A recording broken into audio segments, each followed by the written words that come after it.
And there we go. Sorry for the longer delay. Uh, I was still handling some things, and I also got hit with a message that put me a bit into thoughts. There was something that someone that reach out to me, and I need to take a few things in consideration.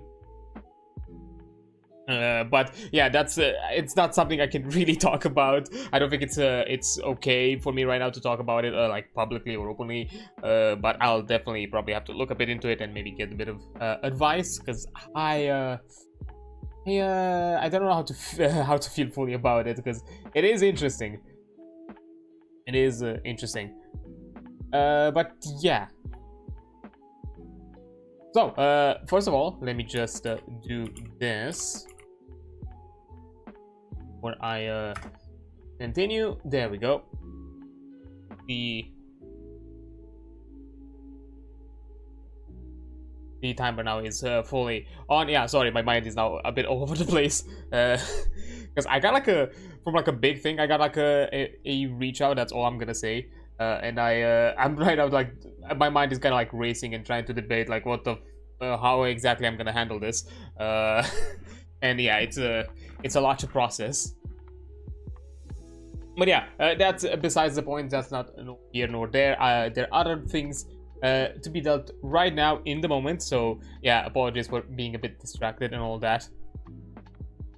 Plus, I was like quickly responding to somebody before stream, because I also got like a different sort of reach out. This is one, like, this is a chill one. It has nothing to do with my panic that I just mentioned a bit ago. But yeah, anyhow, because there might be some other like fun things that who knows that might be happening in the near future with how to keeps and all that. And whatnot. But yeah, that's beside the point. I've also yeah, so there's gonna be a lot to take in consideration and deal with. Cause yeah, I mean, because it was like something that might help me out a bit, but I do not know, because it's one of those things where I have to weigh in a few things that that I consider important to me, and I'm not sure exactly how I should feel about it. Overall, but again, I'm not gonna say too much just because I don't think I want to be too descriptive or like want people to like jump to some weird conclusions with it. So yeah, I'm just gonna sit here. But yeah, first and foremost, before I guess we get into like topic conversations and all that sort of thing, we are on day 2 for the Risenday Fundathon, a mini special, no pressure sort of celebration, for being within the birth month, and also as also I would say even like a side celebration for like another year of doing all of this, and having you all around here and supporting the stuff that I do in whatever way you can, which is also completely appreciated. And thankful for it. But I decided to still do a thing, because I usually do something on the third, starting from like the 30th. I've done it in the past, well, kind of like a fundathon sort of thing, and whatnot. But life got a bit in the way, so I had to delay it a bit. But being that December is my actual birth month, while the 30th of November I put it more for like lore reasons, let's call it. Plus also other ease of celebration, because for all those December born peeps probably understand the struggles and the efforts of when it comes to like doing special things while also the holidays are around. So yeah, and I've always been used to doing like something special like way in advance or anything of the sort, just to have people there on the ready, because I'm also understanding that it's hard to do to prioritize all that kind of stuff, and I don't want to put that kind of pressure to anybody.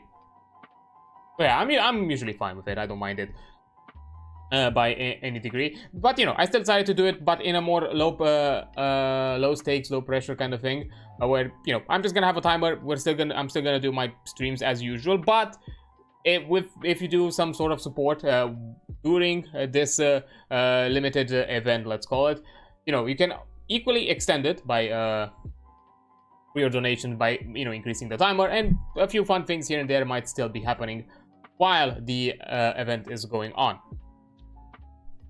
And that's kind of that's usually the thing. That's usually what is happening on today. And to kind of offer you a quick reminder of what exactly I can show. 1 second, I'll have to put them up again because I did back from scratch. Let's see. So one, let me show it to you. There we go. Yeah, it started. The event has started since yesterday. It's like no big expectations for it. I'm not.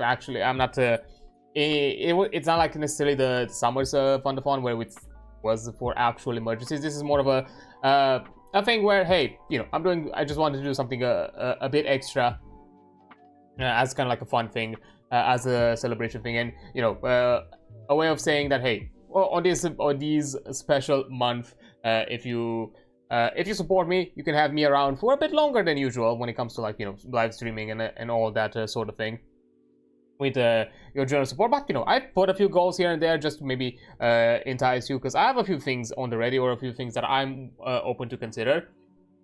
You know, the first initial goal, which is at a pretty low amount, for the 50 euros, I'm gonna add an additional stream for the weekday for the duration of the event. So for as long as I'm doing this event, another stream name is gonna be added for the week. And even if I, for example, if somehow I plan a week with that day in mind, and somehow the event ends, I might still do a bonus stream for it, no matter what. And even on this week, if somehow we get this goal before the end of the week, I'm still gonna add one anyways, because my idea is to add one for Sunday. Like, that's kind of, I think that's the set extra day that I'm planning on adding. So yeah, if it happens, I'm gonna do it on a Sunday. So if we get there by Saturday, I'm gonna, you know, I'm also gonna do another, like, off the cuff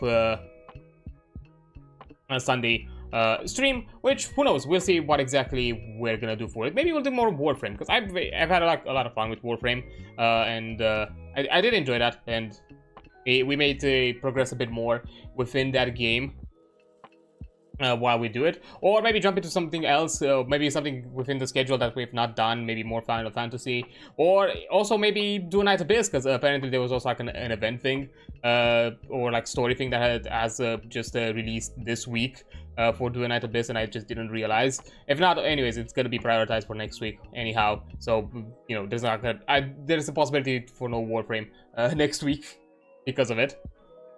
But you know, as I said, with Warframe right now, is how I'm planning is to doing kind of once every 2 weeks. We have a Warframe stream, and then for the weeks we usually have a Do a Night Abyss, and it lines up nicely as it currently stands. But yeah, that's the first thing. For the next goal at 100, basically double the initial one, I'm gonna also plan, also release and work on.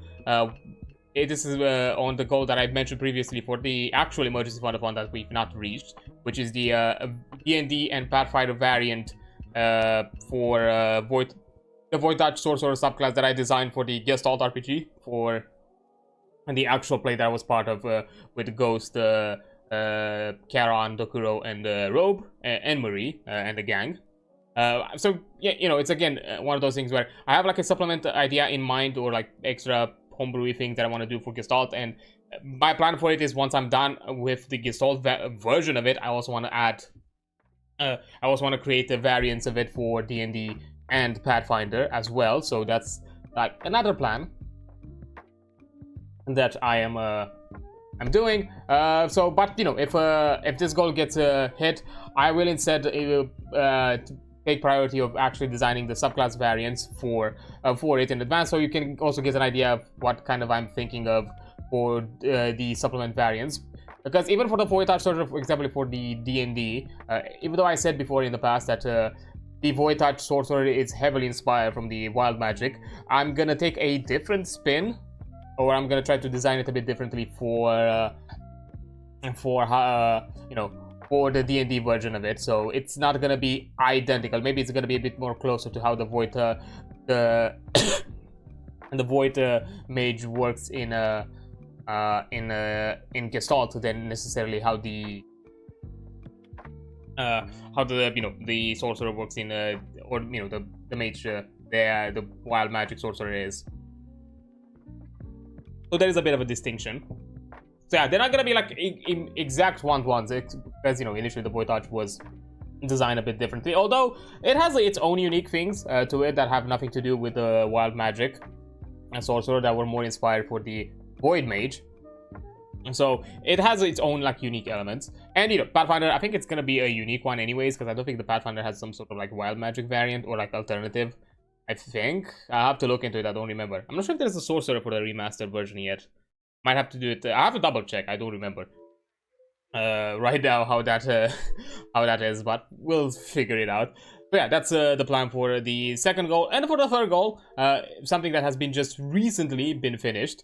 I have actually an alt model that has been in the works for quite a while and just been recently done, that I was planning to reveal and to kind of show a bit of a give a bit of a showcase, maybe with some lore things and all that, for something a bit bigger that I want to plan out for the 2-year anniversary of me being starting streaming, which is gonna be in February.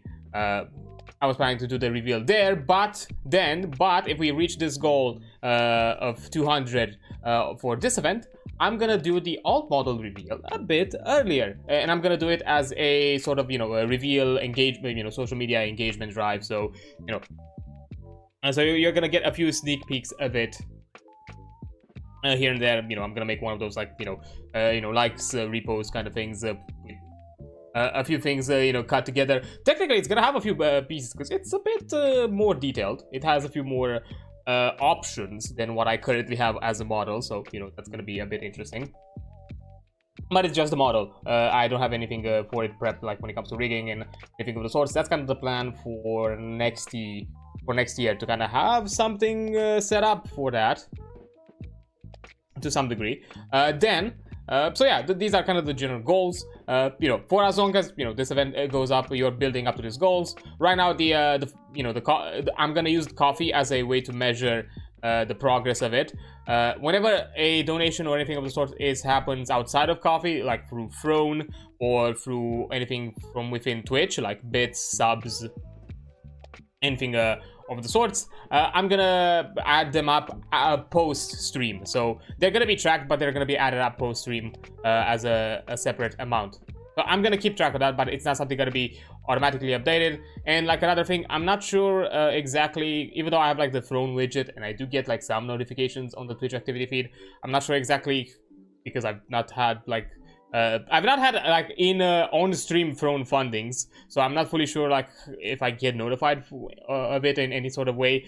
I might not notice it initially, so that might also be a thing that I'm gonna take note and also add up when it comes to time and anything of the sorts after the stream. While the rest, it will be done here on time. So yeah, keep that in mind. And that's the usual plan for the stream. And of course, this timer is gonna run for as long as I'm streaming. When I'm not streaming, it's gonna be paused, and it's gonna continue back when I stream again, because I'm not doing this kind of as a non-stop sort of like Fundathon type stream, because I don't really have the setup for that kind of stuff right now, because that's a bit kind of intensive for a system to kind of keep it ongoing and on running. And I have only one computer, and I do not want to risk that right now. I'm not in the means of affording to do that kind of pressure, so I prefer not to do it. So yeah, I kind of like just pause things and do all that sort of thing. And maybe at some point we'll do one of those kind of 20 non-stop kind of Fundathon stuff. Maybe when it gets to a point where I'm capable of doing it that way. So that's fine. So yeah, that's generally the idea. So no pressure if you miss out. It's not gonna end by this is not gonna end by tomorrow. It's barely, not even half of it is gonna be done today. If we run under our usual time frame. So that's gonna be completely fine. So yeah, this is kind of the first thing. Now, what exactly are incentives when it comes to if you donate, what's gonna happen around the stream? for us to reach that goal. Well, there are a few like little small incentive things for value donations in or either through donations through equivalent donations within Twitch or just direct donations through Coffee or Throne are gonna be taken account and have a different sort of results. For €5 on Coffee or Throne, or the Twitch equivalent of 2 gifted subs or 500 bits, I'm gonna add a sticky note with your name for the entire duration of the event. You're gonna have your name here as a supporter, someone who's donated.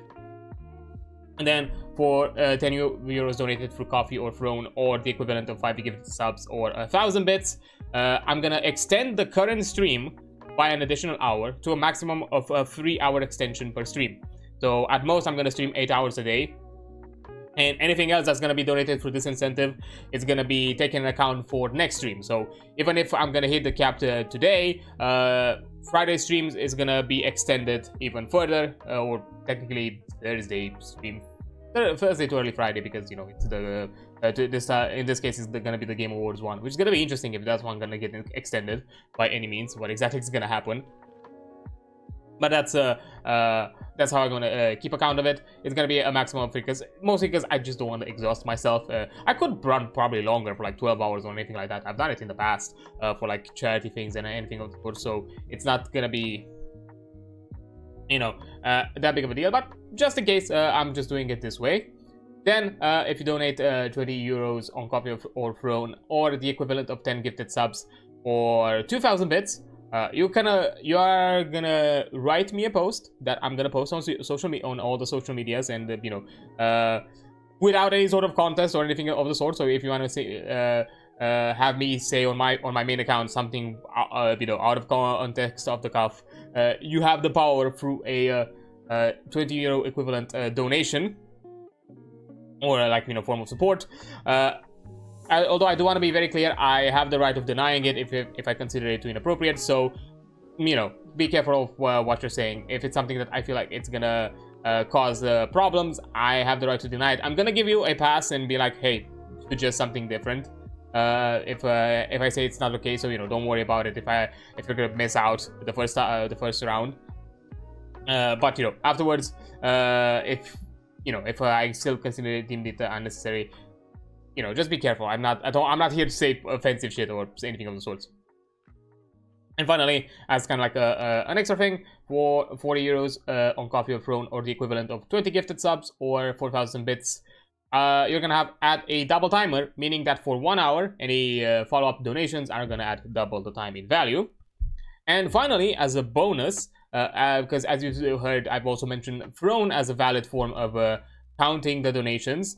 Well, if an item on Throne gets fully funded, its value is going to be added in time one more time, an additional time. So basically, Throne items fully funded add double its double the time in value. So for example, if there is an item that is €5, instead of adding 1 hour as it mentioned here, when it's fully funded, I'm going to add 2 hours instead in total. Of course, when you donate it, I'm going to add the donated amount.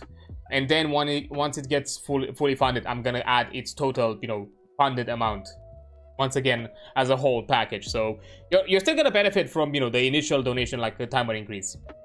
But then if it's fully funded, you're also gonna have a bigger, kind of bonus timer. So there's also a push there, and most of the things on Throne are items that are picked and chosen for me to, improve my stream setup as a whole, or things that I'm I'm gonna cover on stream definitely. So for example, I have I think the Candle Obscura tabletop RPG book there. So if I get that, we're gonna do like once I buy it, and it gets to be, we're gonna do a stream related to that.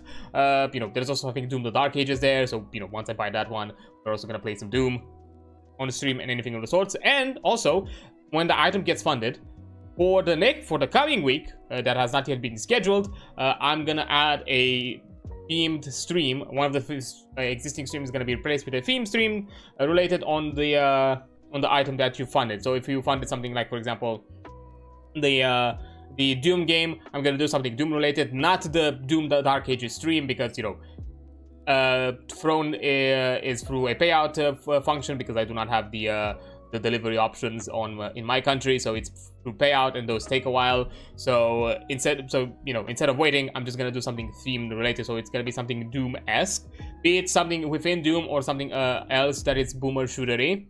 If it's something else, for example, I like one of the bigger like featured ones right now is the keyboard that I have right now, with the Corsair keyboard for my PC. If we get that one, I'm let's say if we get that one by the end of the week, next week I'm gonna schedule a stream where I'm gonna play some sort of text type of game, you know, where you type words and progress with the and you know, I think I have like a text assist or something like that, like one of those like text games, or maybe something else akin to that, and many other things. You know, I have like mic setup stuff. I might play something that is requires a bit more of my voice, maybe like a visual novel that is mostly worded. So you know, I'm quote unquote gonna voice act or something like that, or something else in that regard. So yeah. And who knows with the other ones, because I know I also have like a stream deck and some other things. Who knows what exactly I'm gonna do with those. I'll figure it out. Some of it is gonna be improvised in the moment, but you know, definitely there's gonna be like a different kind of stream that's gonna happen if an item gets funded. So you know, this event is more encouraged towards the Throne support than necessarily just direct monetary support, but you know, you still have the choice, however you prefer.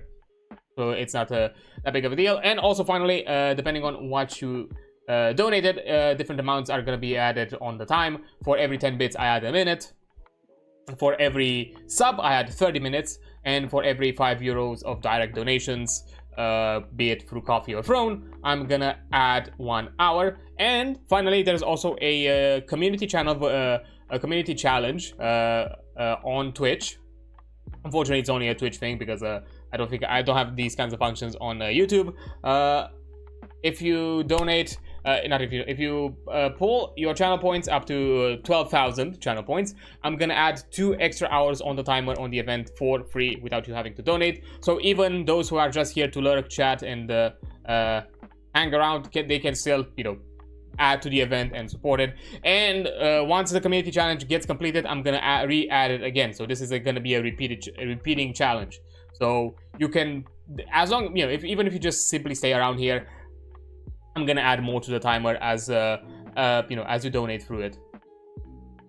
And finally, as a bonus and kind of like start and kickoff of the of this event, I put a 48 hours sub discount on Twitch. We are under 24 hours right now, because it started yesterday, and you know, I put it 48 hours, you know, actual legitimate 48 hours, not the timer version, because I cannot. I mean, I guess I could have cut it within the promotion thing that, you know, you could do it for Twitch, but I decided, like, you know, to give you like a wider time frame for you to donate across the month. So you can even do like I don't know, like ghost like sub donation, give sub donations, like you know, secret like give sub donations if you want, when I'm not streaming. I'm still gonna keep a count of them, like 100%, like any sort of the support that you give for the duration of the event, even when I'm not streaming, as long as the event is still active, I'm still gonna get counted. So don't worry about it. So even if you do like a Throne support thing, even if you do a coffee donation off stream, or just, you know, even through Twitch or anything of the sorts, you still are capable of doing so. Yeah, and those are the general things. So yeah, I kind of give like the discount to kind of offer you a kickoff of basically paying less, but you know, the value accounted is still the full value of the sub. Even though technically with the discount I'm getting less money, but you know, that doesn't matter to me. It's fine. Don't care.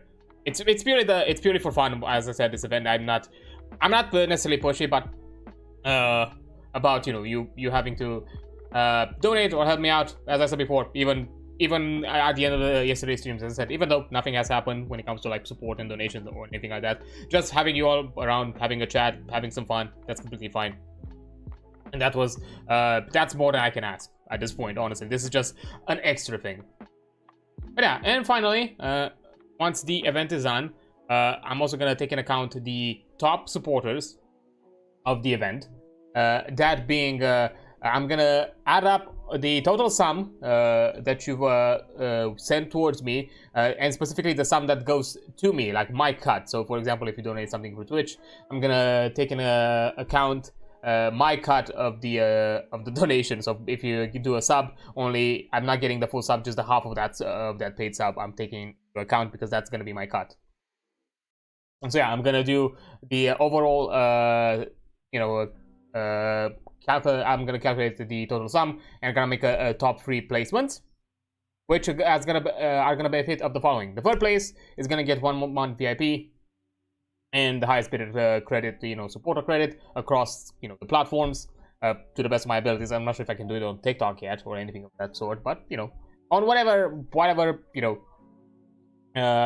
I can do it, I'll shout you out.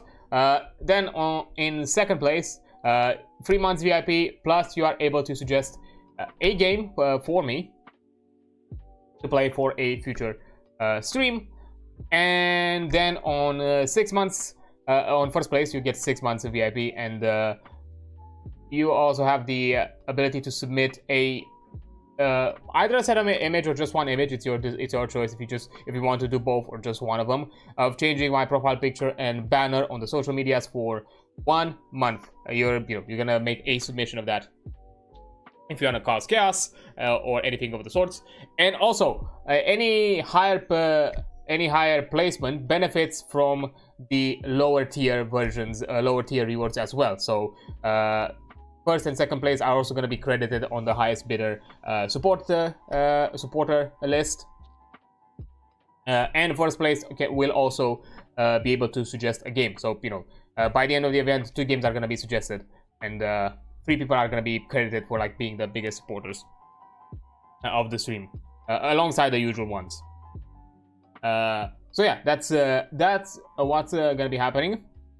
And, once again, as a disclaimer, I have the right to deny your submissions if I consider them problematic or offensive on some sort, or I'm not comfortable with them, both when it comes to the profile picture and banner thing, and also for the games. Although, when it comes to gaming, I'm mostly open with anything. Basically, the only thing I would say, but that's something that you should be also aware of, I'm probably gonna say no for anything that's not TOS friendly. That's basically it. I'm fine to jump into a game that I may not enjoy. If you want me to do a torture stream kind of thing where I'm playing something that is gonna be, I don't know, a bad experience for me. Again, as I said, I'm gonna do a stream. Your submissions do not guarantee that I'm gonna stream it more than once. Although, if you recommend me something that I'm gonna enjoy, it is a possibility for me to play it a lot longer, or if not even play it fully. It has happened in the past with the previous submissions. There have been recommendations for both the Frostpunk, which I owned the game, or I think I bought it afterwards, and 9 Souls, which I've played them. 9 Souls I played I've done a full playthrough of it, of the story specifically, on the stream as part of the indie streams on the weekend. And equally, I also done that with Frostpunk. I just played the main scenario and the 2 DLC scenarios.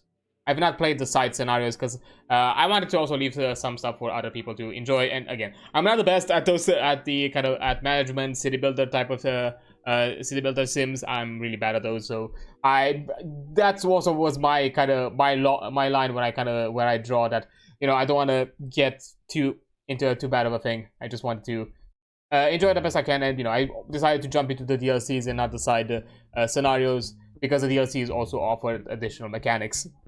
But overall, I still enjoyed the Frostpunk. It was still a fun game. It's just I'm really bad at those kind of games. That's purely it. That's the whole shtick. It's just I'm really bad at them. But yeah, so technically, if you appease to my preferences, it is possible that I'm gonna play more of what you're suggesting. And finally, as a final disclaimer, which I'm gonna mention, if I do not own the game that you're suggesting, do not worry. I'm gonna prioritize that game, and either through the donations that are gonna happen on this stream, or whenever I'm gonna get the means, I will acquire the game and stream it whenever I'm able. But it's gonna be put on a priority list, and I'm gonna whenever it counts for me to buy a game, and I'm gonna then play it. So don't worry about it if I do not own it. And this is all. So again, you can suggest anything that even if I do not own. I'm not requiring you to buy it for me. I know, like, in one scenario it has happened, but it was not out of my own request. They did it out of their own volition to do so. I didn't forget about that, Joe. But I'm gonna acquire it whenever I can. So, you know, keep that in mind. Don't worry about it. It's gonna be remembered. But yeah, that's kind of it. That's the whole shtick of the event. As I said, nothing too bad. Nothing too big. It's just more of a, you know, side funny, fun little kind of celebration thing that I'm gonna do and add up. As a whole, nothing. There's no pressure. There's no stress. For you to do so. I understand that, you know, we are getting also closer and closer to the holiday, so it's gonna be harder for people to you know, offer this kind of like financial support, because, you know, some people also plan out event things with family, friends, you know, holiday stuff. It's completely understandable, so there's no pressure on my end for you to you know, for you to jump in and do anything of the sorts. But yeah, aside, but anyways, I think that kind of concludes the general rundown of the event, as kind of like a start off and general like chatting of the stream. We're still gonna yap for a bit because, you know, we're getting pretty close to the ad time run, so I'm not gonna jump right now immediately into the tabletop discussions. Plus, you know, as I said, I kind of like started a bit late. Which, you know, sorry about that. To be fair, I was also a bit busy because I also had to figure out like some adulting things. Because, you know, as I said, this is my birth month, and I'm at that point in age where I have to change IDs. Yep, I got to. I'm way too old to no longer be recognizable, or at the least valid within my governmental documents. So I need to renew them. Although the fun part is I'm gonna get to the a digital ID this time around, which from what I heard, it's gonna be a lot smaller and more compact, which I'm really glad for it, because I don't have to carry a big ass fucking wallet with me anymore. Just to understand, our local IDs are like bigger than like bank cards. That's sort of big. Like they're almost like passport size, I would say. Like when it comes to like how big they're, how like you know, big they are as a rectangle, they're almost kind of passport size. Maybe slightly smaller, but not by much. But considering, so to get that as a reference of how big the card is. So yeah, I would love to have something smaller, so in the future I can have like something a bit more compact for my pockets. That'd be nice. So yeah, I had to like schedule and deal with all of that and make sure that, you know, what exactly I have as requirements and documents and all that things. And, you know, it's been scheduled for this week as well. Hopefully I can get it by the end of the year, but it's gonna be complicated. I'll be honest, I also procrastinated a bit. I could have like probably programmed it. I could have probably like you know, made an appointment last week at some point and just went at it, and could have been done with it by already, and probably by the holidays it would have been done. Now it's a bit kind of a coin toss of it's probably a 50-50 if it's gonna be, if I'm gonna get it by Christmas. If not, 100% I'm gonna get it next year. That's gonna be the case anyways. But, you know, at the same time, not that big of a deal, because I'm not going anywhere. So having my ID be expired for a few days, it's for like a week or two, it's fine, because that's kind of what's gonna happen. Like once we hit the holidays, that's my ID is gonna be done. It's gonna be expired. So but it's not like that big of a deal, because usually if you're like caught for like some sort of reason, like you're required to have a valid ID or to use up an ID for something, but you know, a bit available or whatnot. Also, something that I did not know, that you could have actually make an appointment like 2 months in advance. I didn't know. I think I thought you had to do it in the month of or something like that, but I guess it kind of makes sense that if you have to take into account holidays as well. I think it's a bit more convenient. If I knew it, I would have probably done it a lot earlier. I just didn't know it. I thought, you know, plus to be fair, I also was reminded really late literally by my bank of all places. I was like, hey, by the way, your ID is gonna expire. You probably should get a new one, because otherwise you know, there's gonna be complications with banks and all that. And I'm like, oh great, because I almost forgot. I completely forgot. To be fair, I've had like another moment where I was reminded, but at that point it was way too early to do anything about it. You know, when you know, the presidential elections were happening, at early this year, after the infamous cancellations. I'm not gonna get into that though. That's an old story at this point. Or anything. But yeah, in around like March, I think. Was it March? I think it was March or May. I forgot. Was it March or May? Actually, I think my ID might tell me. Exactly, was it? I think it was. Was it May? Oh no, it was May. Okay. Yeah, May this year. I double checked my ID and it was like, oh, this year is gonna expire. But it was way too early for me to do anything about it. Like, I could have, you know, within November, I could have done something about it. And maybe even like late within November or like late October, I could have probably started the process, but I just didn't know. Oh well.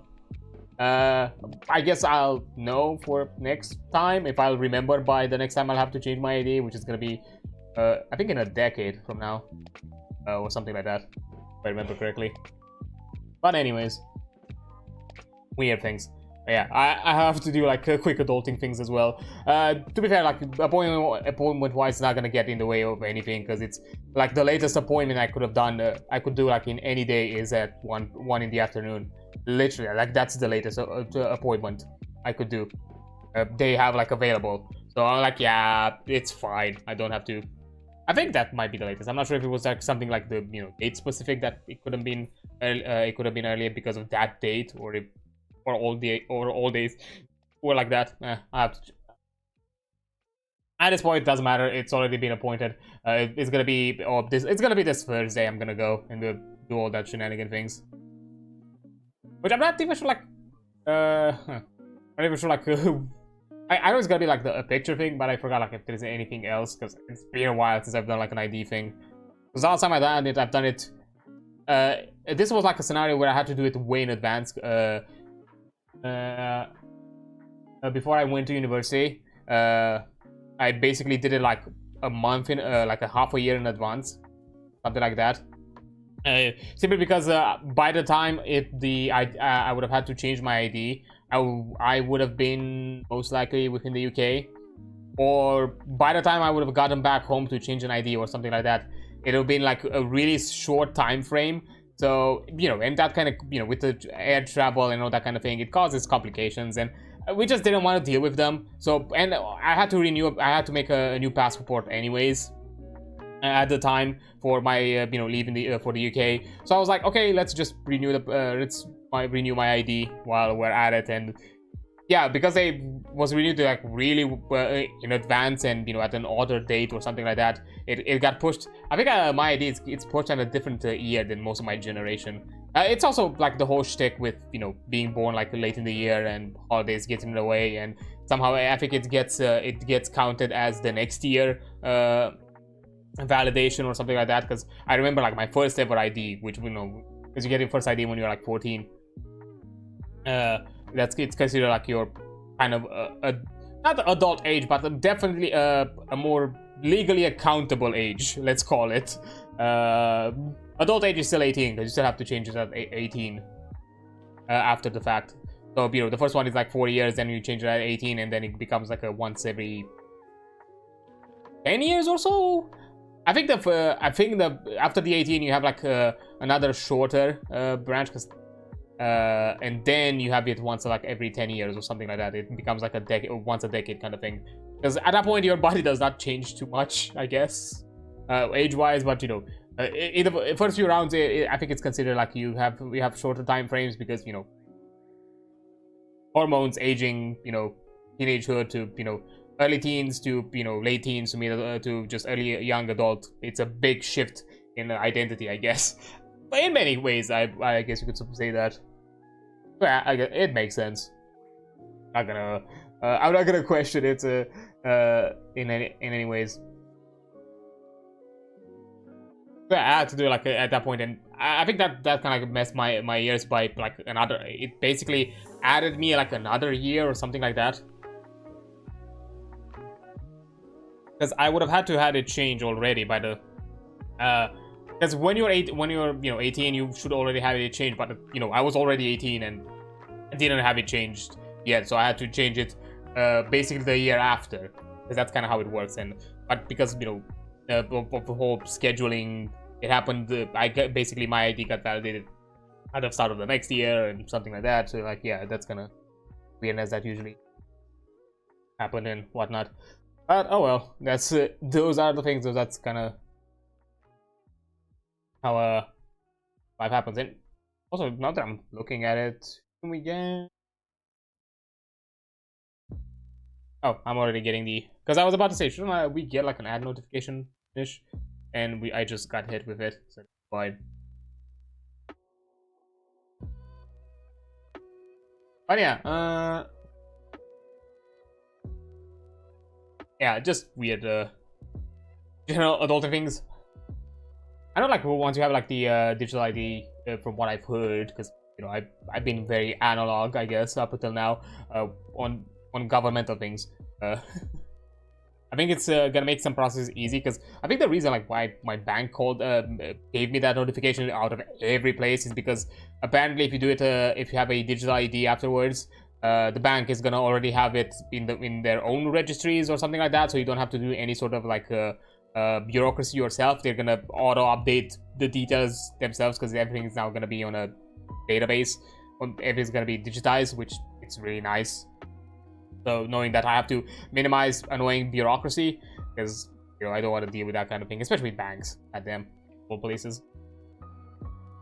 And especially like this late in the year, because those are the most annoying things. Because you know, especially for someone like me that's born in December and has to feed up all this stuff. Although now this kind of put me into thought, which I've not like considered. Like, is this gonna like change up? Do I have to like take into account like other things with my change of ID? I'll have to think about it. But anyways, anyhow, I think I'm gonna take a quick break right now, because an ad break is gonna come up, and then I will return after the ad runs through and all of it's over. So yeah, I'll see you in a few minutes. Okay, there we go. Let's continue. Also, let me just give you all a quick reminder of all the things you can do and that you can. First, I'm gonna go here. Go. I messed up the last command. Yep, I messed up the last command.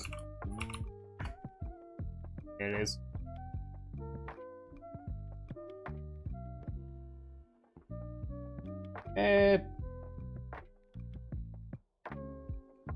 Yeah, it worked now. Oh, almost worked. I forgot to fix up the YouTube. What limit is it? Oh well. So, we are once again out here to talk about Mythras.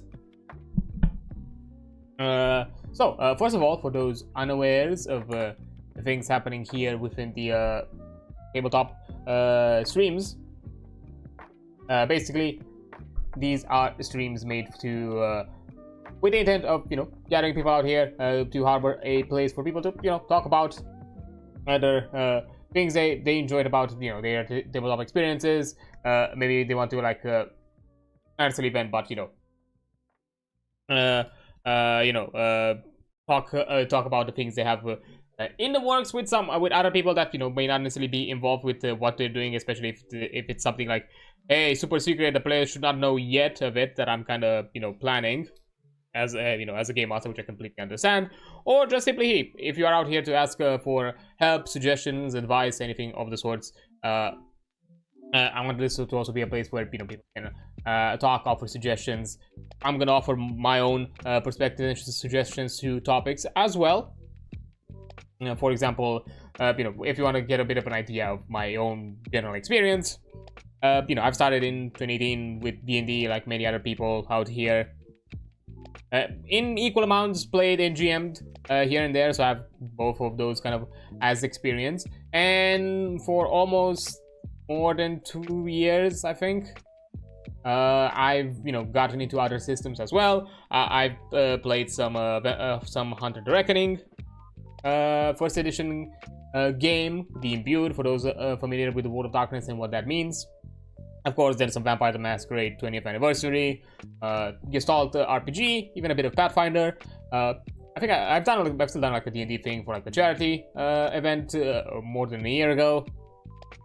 And also like even general like other mini tabletop RPGs. I've done one actually in October as part of a Halloween charity event with Arca and a lot of other cool peeps, Twix, Unplugged Professor, and Sulfiras, which was a lot of fun. And in general, through these streams, I've also covered and discussed and talked about many other RPGs as well. I've actually had like in-depth discussion about Gestalt here. Also, the Daggerheart playtest material when it was available more than a year ago. I've also covered it at the time, and which was like really fun. Of course, when I get the means and funds and all that, I'm also gonna cover it for. I'm also gonna find a way to cover the released version of it. Right now, you know, it's not within my means of acquiring it. So yeah, and all sorts of oh yeah, Lancer is another one that I've talked about. A few like quick discussions of things like Candle Obscura, Mothership RPG, Call of Cthulhu, Call of Divinity Lost, GURPS a bit recently, and also the Bunkers and Badasses shenanigans as well. So you know, I have quite a list of general knowledge. So even if I do not know something of the games that you are suggesting, I can still offer like a generalistic advice, and then you know, based on your knowledge of the system, you can apply it as you see fit. Yeah, that's kind of the sort of thing happening here. Also, hi there, Pella. Ginger. Was it Joe intentional? Because I've seen you mentioned beer twice, and then you corrected yourself with ginger beer that tastes like pear juice. I mean, at that point, that's not ginger beer, because ginger is like a thing. That's the flavor. Like, it's the flavor of ginger. Like, why would ginger beer taste? Is that at that point? Is it like kind of like a fizzy like pear juice in a way? Because ginger beer is not really. Is ginger beer fermented? I don't even know. Is it fermented? I don't think so. I mean, it's not alcoholic, but does it? I know that for a fact, but is it like made the same way you would make like normal? Oh, Ginger Joe is the brand, and it's a ginger beer. I see. Weird thing, like weird to have like. Did I have like also like taste like pear juice? I don't think I've had pear juice. I had apple juice. So I'm guessing it's not too far. I mean, apples and pears have a different taste. Yep.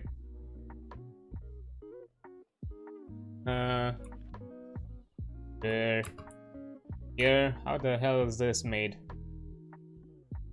Carbonated. Oh, natural fermentation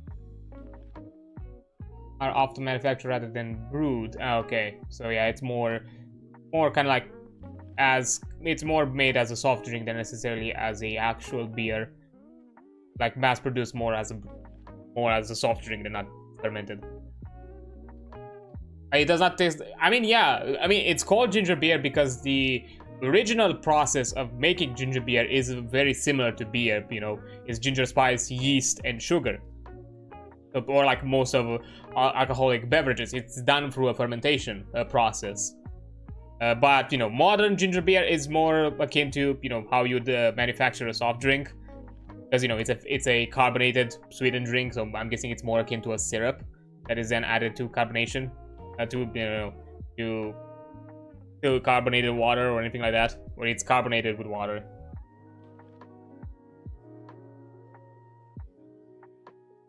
So yeah, but the initial process, from my understanding, was done through some through a similar process akin to fermentation. It's usually non-alcoholic, so yeah. I'm guessing because it's probably a lot simpler for anything that it's non-alcoholic to just, do it more like the soft drink style of manufacturing it than necessarily the fermentation, which I'm guessing it's a longer process. Because I'm guessing if you ferment it, it's more likely, I think, to get to alcoholic faster, and then you have to go through a process of removing the alcohol and all that. So I'm guessing that's more work. I'm expecting. Although like certain fermentation processes do not start immediately alcoholic. Like there is like an in between. I'm not sure exactly how it's called in English. For wine, like there's a point in fermentation of wine where you have a non-alcoholic type of kind of wine juice, like grape juice. It's not really grape juice. It's more. I think out here we call it a bit different. We call it different. We call it must. I'm not sure exactly. Is there like a word for it? Let's see. English, because I'm not sure if there is like an English term for it. Let's see. No, give me Romanian. I'm not talking about the word must. Yeah. Of course, I will not find it here.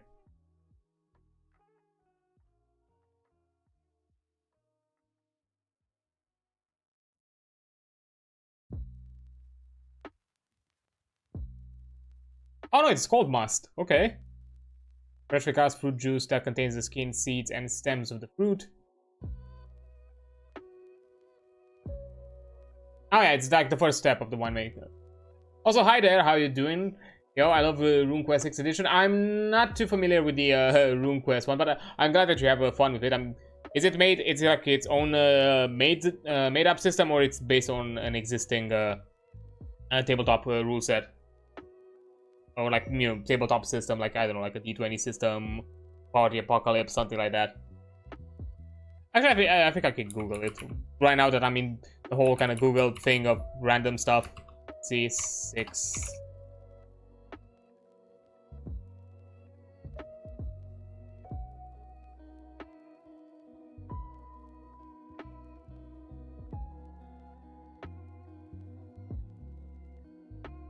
Oh, it's a joke because Mythras was originally a RuneQuest 6. Oh, my bad. I'm not too familiar with. I know that the Mythras is not like the authors have mentioned as I was like reading through the book that this is a combination of older editions and older books, but I do not know the entire history of it. I'm just familiar with Mythras itself, and more recently a bit because I just with these streams, it's also me looking pretty blindly at the system and at the book, so.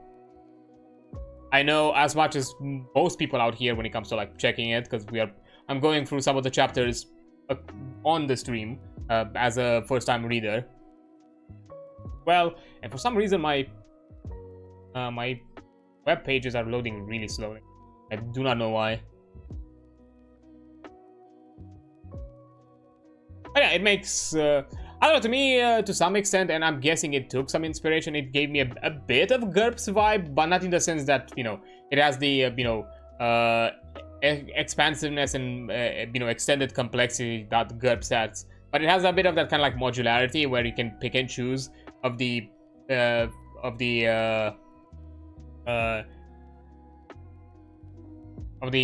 systems and all the core of all the kind of rules given that you can pick and choose kind of how much you want to use of it, and also they offer you like templates to create your own if you want to, which I do appreciate. That it's something really neat, especially for something that's a more of a setting agnostic type of system.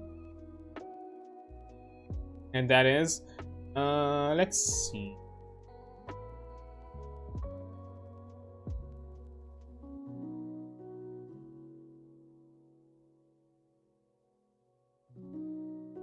But yeah, what I've looked through the game, through the book so far, which we covered most of the character creation.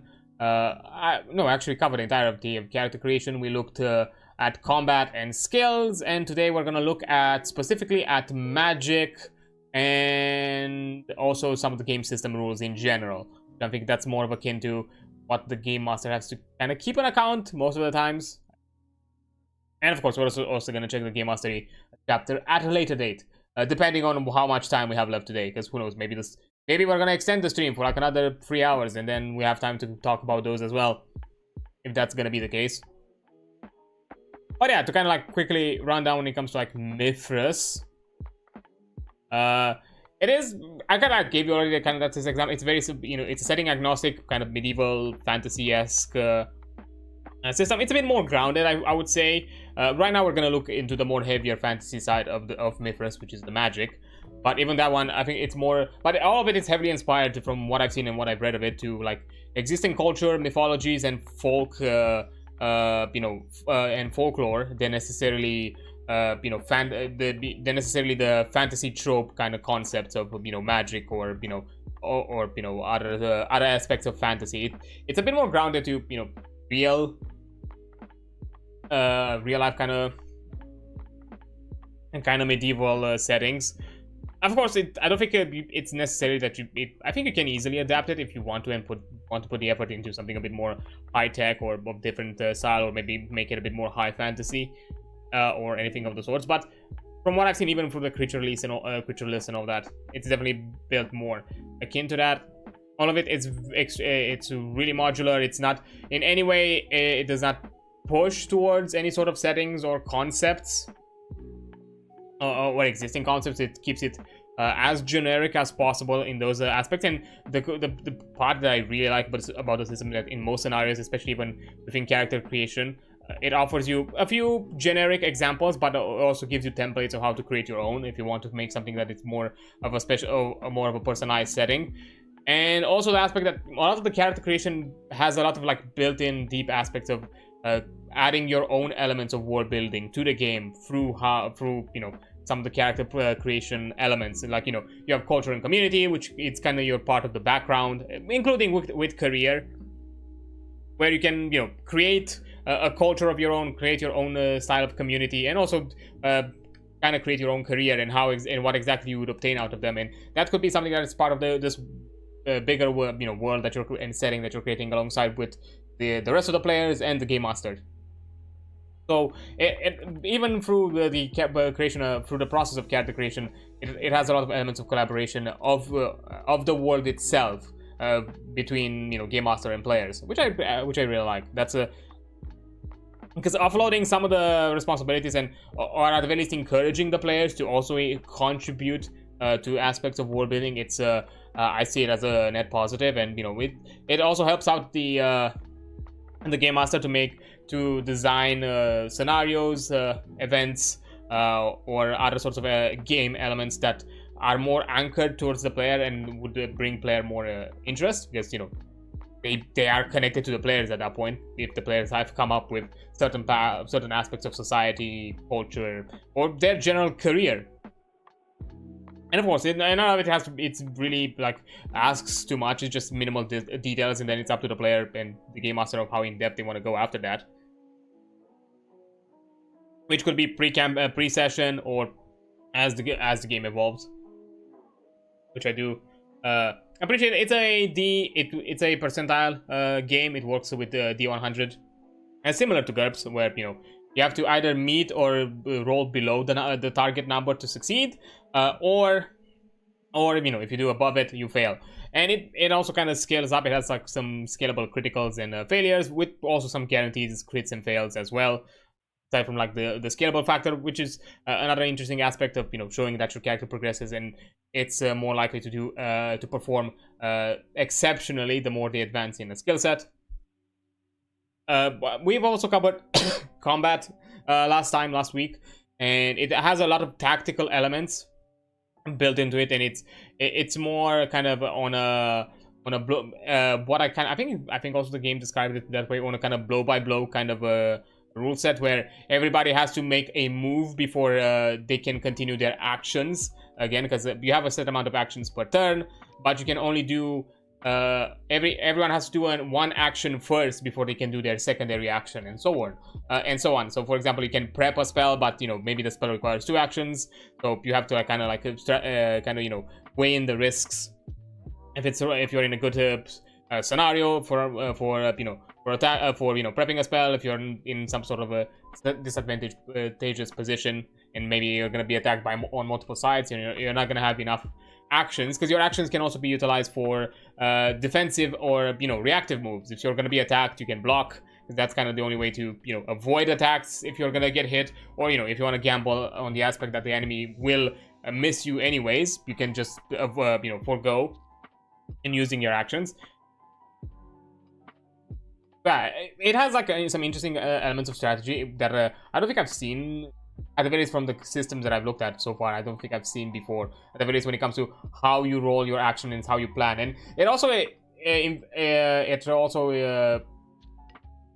creates this aspect of, you know, combat being chaotic, and embodies this element of, you know, combat.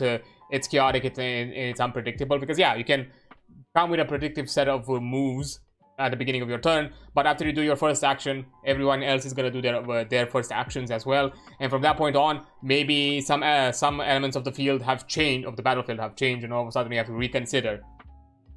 And at the same time, which at the same time doesn't put out as much pressure, because it's easier to make decisions on a action by action basis than necessarily have your entire pool of action in one turn that you have to now all of a sudden decide when your turn comes around. For example, because, you know, there is that, you know, classic aspect, or like that stereotypical idea of that, oh yeah, the spellcasters are always the ones that take the longest turns because they have so many options when it comes to like choosing spells, choosing abilities, or choosing or if you have some sort of character that has multiple actions that they can do depending on what kind of, how they are handling their action economy in the turn.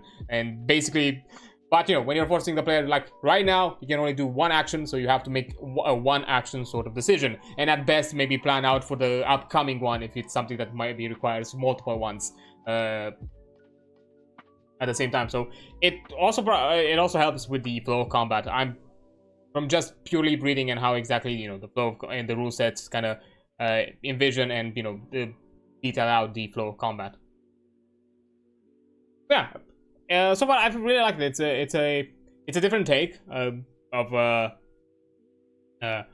to kind of like run certain aspects of a RPG game, which that's kind of thing I kind of like variety. I don't like to, you know, at the end of the day, I'm not here to kind of see every, you know, D&D-esque type of game, because I want to see like how exactly somebody else interprets combat, because maybe someone takes some either more unique take on it that, who knows, maybe invokes or pushes a different type of behaviors, and you know, maybe weighs in on a different side of combat than maybe others.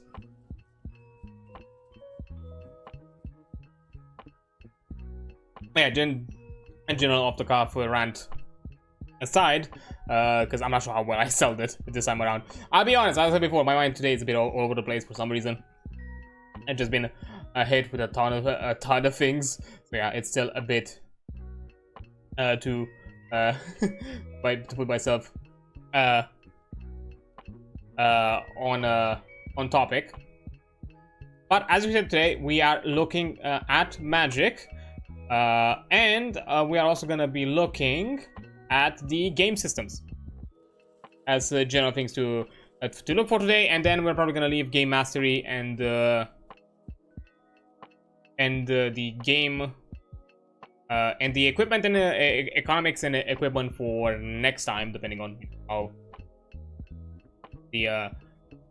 how this stream is gonna turn out. Yeah, I'm generally gonna focus, as I mentioned before, I'm only focusing on the generics, so I'm just gonna focus on how magic works in general. I might be looking at some specifics, because there is a possibility that each magic functions a bit differently, but I don't think I'm gonna look too in depth about it. Definitely not gonna look at spells, like that's something for you to look at. Like nothing when it comes to like listing things, not really. Maybe I'm gonna take a quick look at how each magic type itself works within the game, and have a general opinion of it. But I'm more interested in how magic works as a whole, and similarly how, you know, general aspects of, you know, other aspects of, you know, the game system work. And then maybe, depending on how quickly we go through this, maybe we'll also look at cults and brotherhoods, because it's related to magics. Because that's how you get access to magic. So you have to be a part of a cult or brotherhood within the game. Because this game it doesn't have a class system, let's call it, or like, you know, a profession system. You have a career, you have a sort of profession, but that's a profession that you either have a list of professions depending on what kind of cultural advancements you have, or depending on, you know, if you make your custom ones, you set up your own custom professions. But those do not determine, you know, things like abilities, features. No, the career offers you a few specialized skills, 3 of them, just like any other skill, but just specific to your career. And you know that career might also offer you some general boosts to your standard skill sets as well. And of course, if somehow your professional skills are common with you, some of the other professional skills from your culture, then basically they boost each other up. Because yeah, the professional skills don't necessarily have to be career exclusive. They could be you know, shared between different careers. They could be shared also with culture, if your culture is somehow inclined within that sort of professional skill set. But you know, professional skill sets are something that not all characters have. It's something that just those with either the appropriate culture or career have access to, and you know, cultures and careers offer free professional skills each, meaning that a character at most could have 6 exclusive skills, exclusive like professional skills, while you know the standard skill sets is something that everyone has access to. But you know, depending on their cultures and careers, they might be, you know, more they might have more, you know, they might be more proficient in it or more skilled in it than others within the game.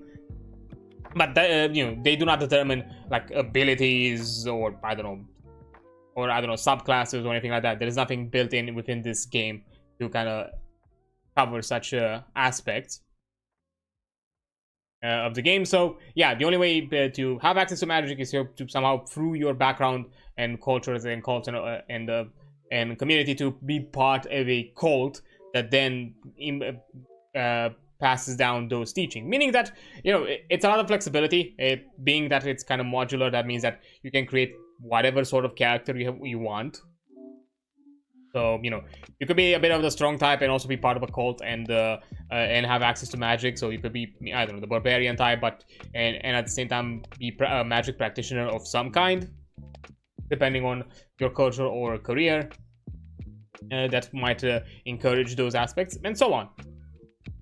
But you know, it's not like other systems where you have a list of archetypal style of, you know, careers, profession, jobs, classes, or anything like that. So you have a lot of ease of, you know, going against the grain, going against type, and create your own catered character towards for the system. And you know, also a lot of this is also envisioned through how the skills work, because all skills your skill level is determined by 2 stats and not 1 stat that are add up together. So that also allows a lot of flexibility for the character creation process as well, because that means that you don't necessarily have to weigh in too heavily into one attribute. You can no attribute is loaded compared to, you know, to multiple things at once, making it, you know, universally the best thing. Like for example, in D&D, dexterity is one of the most loaded stats you can have, because it determines initiative, it determines your armor class. In a good set of weapons also benefit from the dexterity as well, both range and melee. The most common saving throw requires dexterity, so already investing in dexterity is an across the board good stat to have, because there are you have too many abilities and too many features you know, corely ingrained within your character, or that's part of the system, that are very common, that would benefit from them. While, you know, another example would be that, while in comparison, intelligence, aside from the intelligence focused classes, which, you know, are the wizard and the artificer, if you utilize that additional option, most of the other ones are either like niche subclasses, or that might benefit from the intelligence boost, and that's kind of it. You don't have any other kind of benefit to intelligence, which puts intelligence as kind of your lowest stat, unless you want to make some sort of like investigator type character, and you know, you want to benefit from, you know, those type of investigative type of professions. But even there, maybe wisdom would be a lot better as an investment. So yeah, you already see that some stats are not equally, they're not like equally spread out in some systems, while here, because you have multiple stats that you know, pile together to determine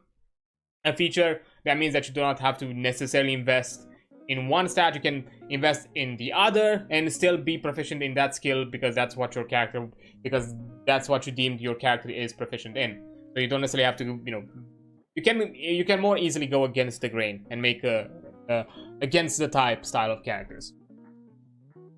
But anyways, general rant aside of of how I see this being more of how I see this system. Now let's go within the magic table, magic chapter. I don't know why I say table, and let's talk about magics. So, magic comes in many forms and derives from numerous sources, but all forms of magic have one thing in common: the ability for the user to overcome or manipulate the natural order of the world to achieve specific supernatural effects. The theist's magic derives from the relationship with his god. The sorcerer's magic derives from rituals and formula he has mastered.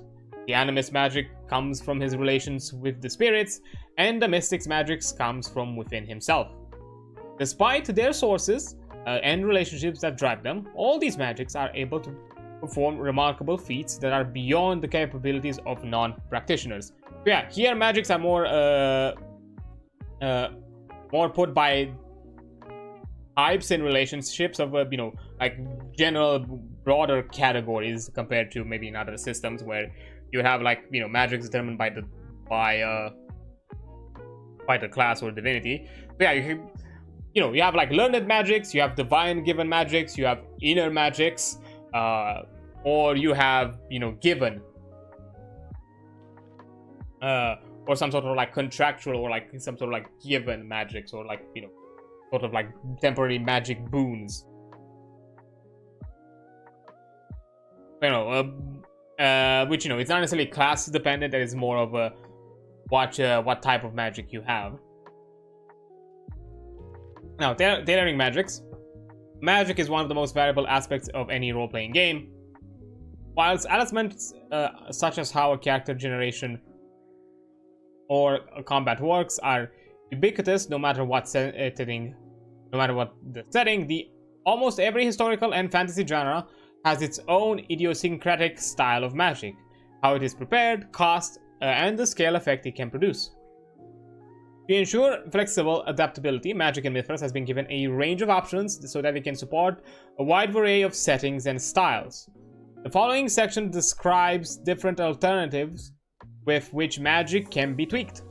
These suggestions are intended to inspire game masters to create their unique magical ecologies, helping to overcome issues where default systems may appear at odds with the setting concept the game master wishes to follow. Although at first glance the range of options may seem somewhat overwhelming, there are in fact a few core considerations required. What magical disciplines are available, what magical tradition controls magic, how many magical abilities do traditions provide, how long does magic take to cast, how is magical energy generated and recovered, and can a character start with magic? So I'm guessing this chapter is similar to most of the other ones. It's built around the idea of building your own sort of magic system, and here you have a selection of kind of like magic templates that you can either have in combination, or depending on the practice, like most of them could be ever present, or a selection of them, or maybe you take elements of each and create your own all-encompassing like form of magic across the setting. So, magical disciplines. Mythras provides rules of 5 distinct magical types, which for ease of references are called disciplines. Others exist and will no doubt be explored in further supplements. Each of the following magical disciplines receives its own chapter describing in detail how the magic works, how characters come by it, and what spells, spirits, or other abilities are available. Although each discipline provides a unique and interesting style of magic, a Mythras campaign does not have to include all 5. Game masters should consider whether each discipline is suitable for his game setting. A campaign based on an archipelago of tropical islands might only include animism, whereas a more inclusive game world might be based upon opposing cultures, one dominated by sorcerers and the other the theist priests, but both of which are also practice mysticism in addition. Note that every discipline of magic has its own strengths and weaknesses and are not necessarily balanced with one another. The 5 core disciplines are Folk magic, which is the most basic form of magic available. It's usually associated with hedge wizards, witches, wise men, and so forth. These are simple spells and cantrips that can offer limited magical effects that can, where permissible, be used by anyone. Folk magic is frequently taught by communities from an early age, with the types of spells reflecting community necessities.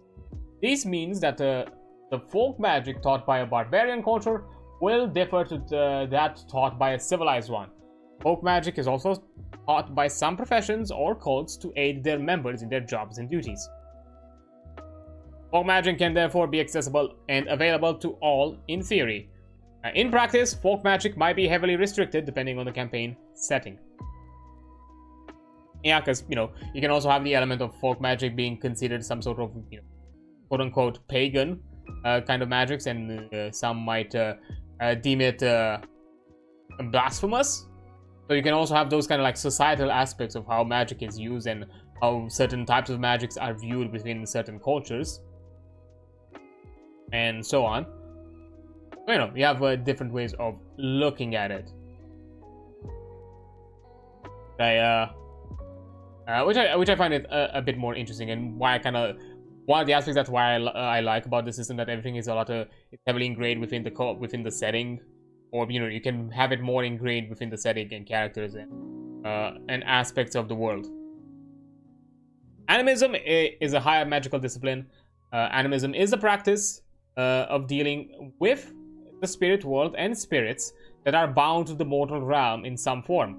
Animists are shamans and totemists who deliberately develop relationships with spirits to work magical effects, usually on behalf of a community, but also for obtaining personal power. Animists believe that all things, be they animate or inanimate, organic or non-organic, are possessed of a spirit or soul. The relationship with that spirit allows its power to be drawn upon and used by the animist.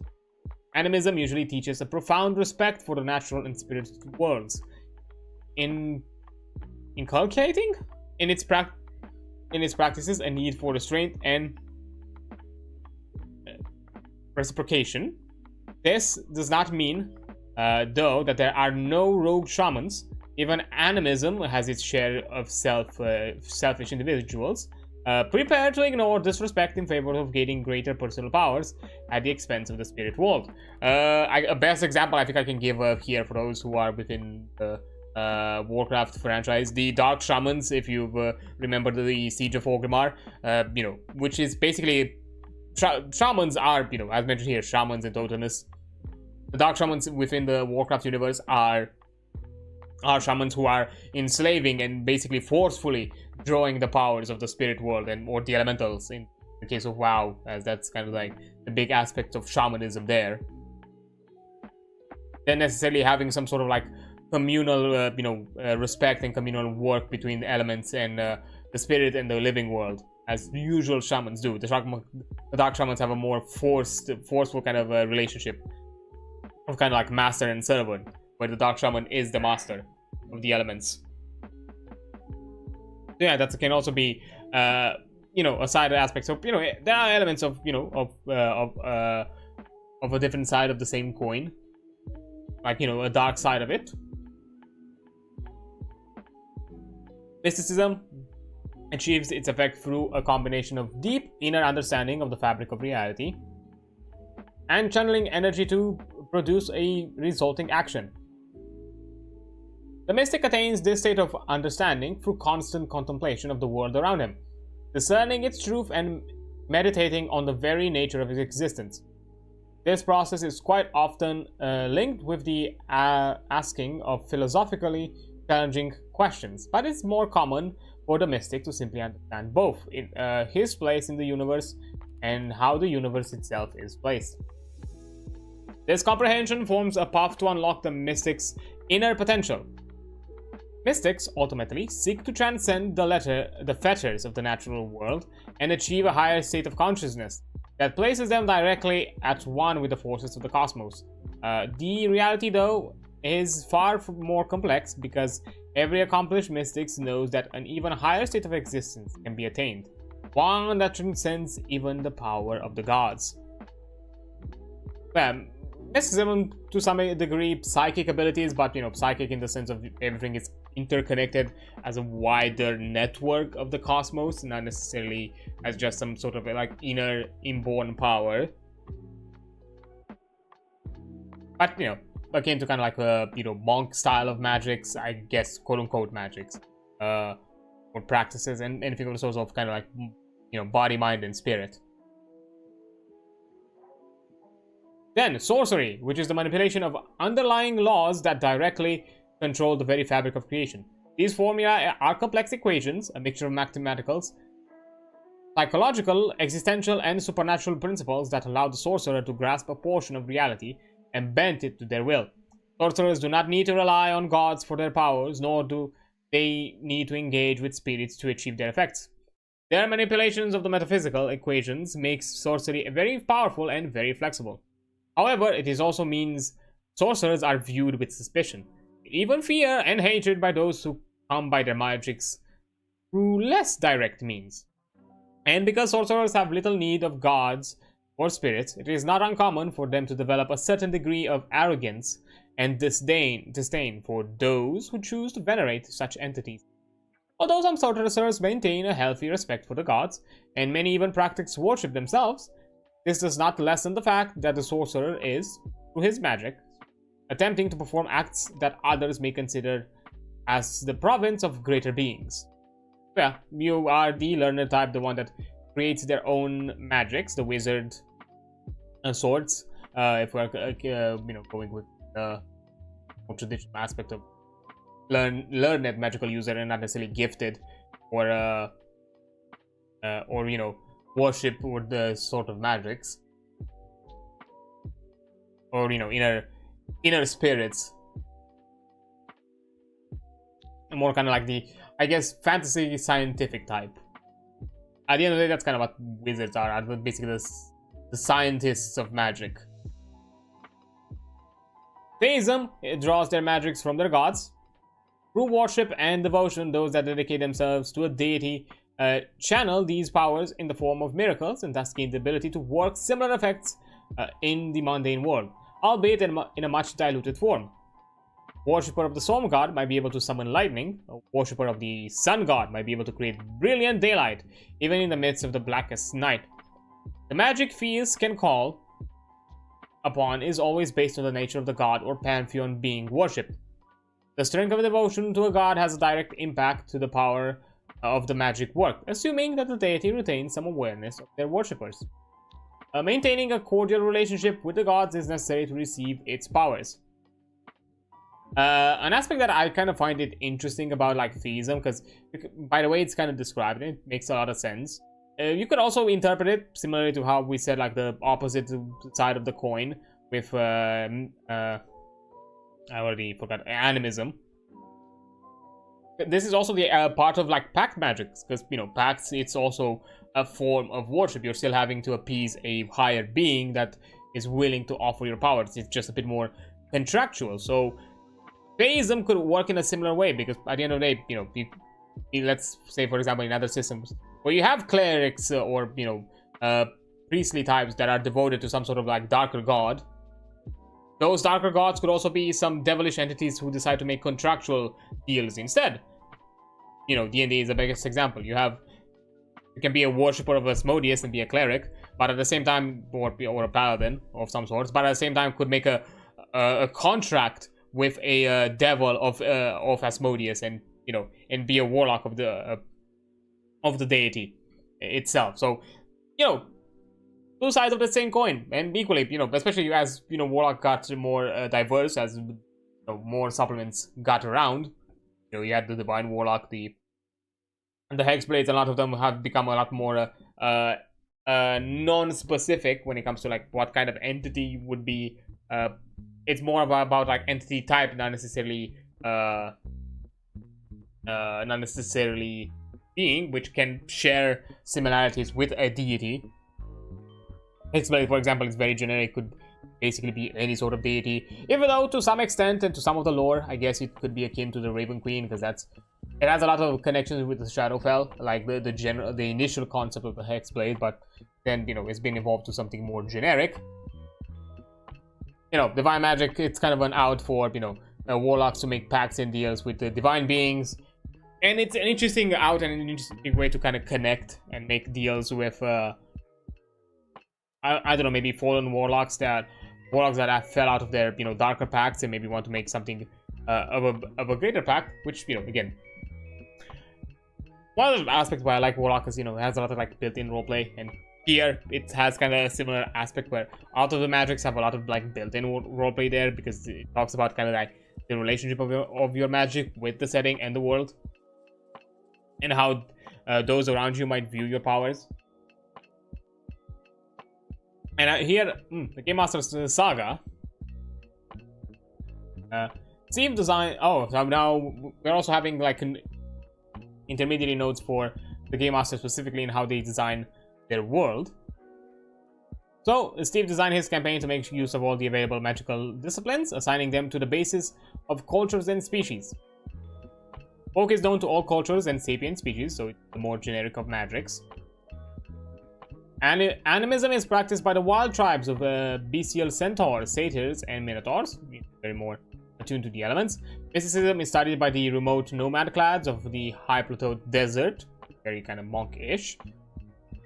Sorcery is ostensibly forbidden in all cultures and is rare beyond isolated individuals. So kind of like darker powers.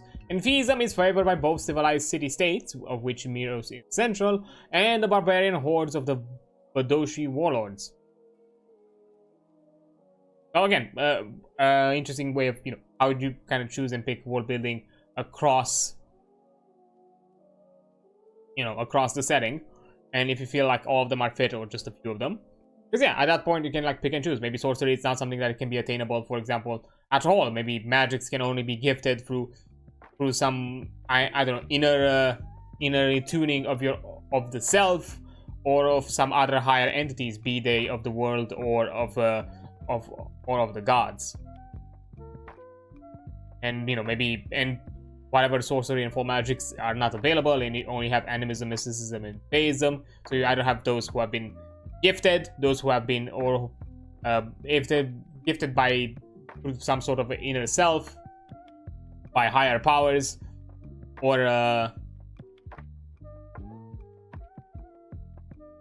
by the world itself.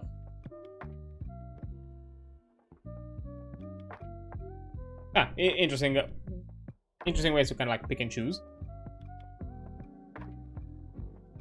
And then you have magical traditions. Although people may be born with the capacity to work magic to greater or lesser degrees, the actual skill of using it is normally taught and cultivated via some kind of social organization, such as a cult, order, or a mentor.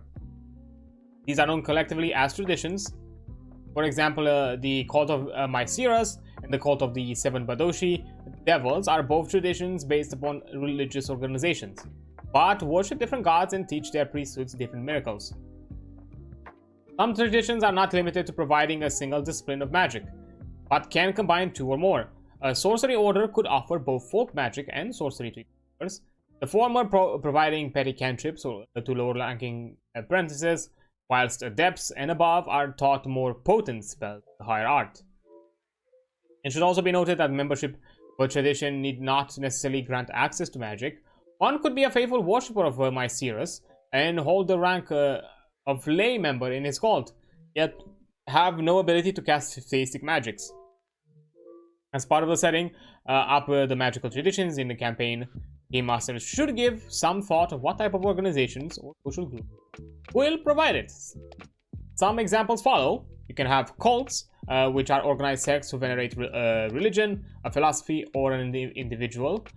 Cults receive a great deal more attention in their own chapter, but by and large, cults only teach magic to their members and are likely to restrict certain types of magic and spells to those who attain higher rankings within the cult.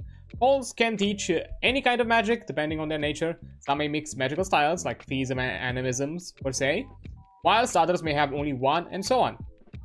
Again, it's up to you to kind of make that variety. Then you have guilds, which are professional bodies that represent and guard members of that occupation. Because they are focused on protecting their market, and because they are concerned with more mundane skills, guilds are unlikely to offer higher magics, focusing instead of folk magic. and only those spells of direct use and relevance to the profession. So something more akin to utilize it for a trade than necessarily a higher state of learning. Then royalty and noble houses, kings, queens, and emperors might attain royal power through their commands of magic or through the support of those who wield it. In some settings, a monarch might truly be a divine appointment, the living representative of a deity in the world. Conversely, the powers to work magic might be dependent on inheriting the correct noble bloodline. Magic can be of any type, although in most works of fantasy, magic-wielding monarchs tend to be either theists or sorcerers. Outside the royal sphere, magic use may be outlawed. It could be a threat to the monarchy and thus needs to be suppressed. More benevolent monarchs might use magic for the greater good, but where magic keep the monarchy in power, it is usually for all sources of power to be jealously guarded. So it's only available to the higher caste or class. Then, of course, you have individual teachers: the wandering hedge magician, the hermit mage, the old and wise counselor. Fantasy is awash with examples of learned individuals who find and mentor an apprentice in the magical arts. Such practitioners are usually specialists in one form of magic, and may even be an established part of a community, training the young adults in those magical powers they will need to continue contributing to society or making their way in the world.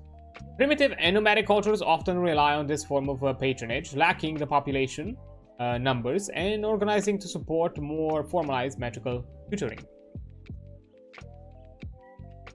And, social caste, similar magic restricted to nobility. Social castes can denote what types of magic are available or taught to a person, depending on the birth caste they belong to. Setting with magics limited by social caste should probably offer a range of different types, according to birth rank, hereditary lineage, or something similar. Someone of priestly caste might automatically join a predominant religion and be indoctrinated into theism, whereas a lower born of the warrior caste may be restricted to only learning mysticism. Yeah, you gotta do caste specific ones. Depending on the caste, you might have limited access.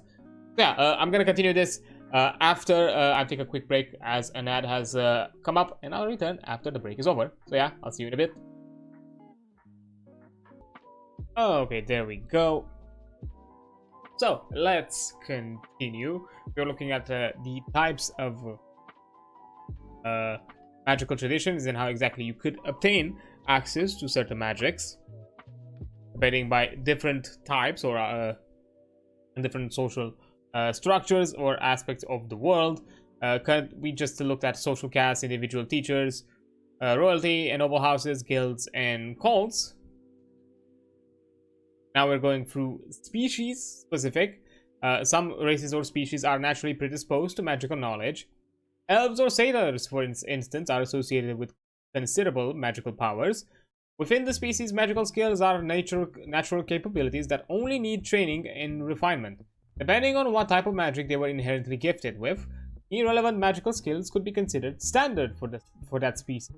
Typically, species-specific magic tends to be of one type: folk, animism, or theism being the most common.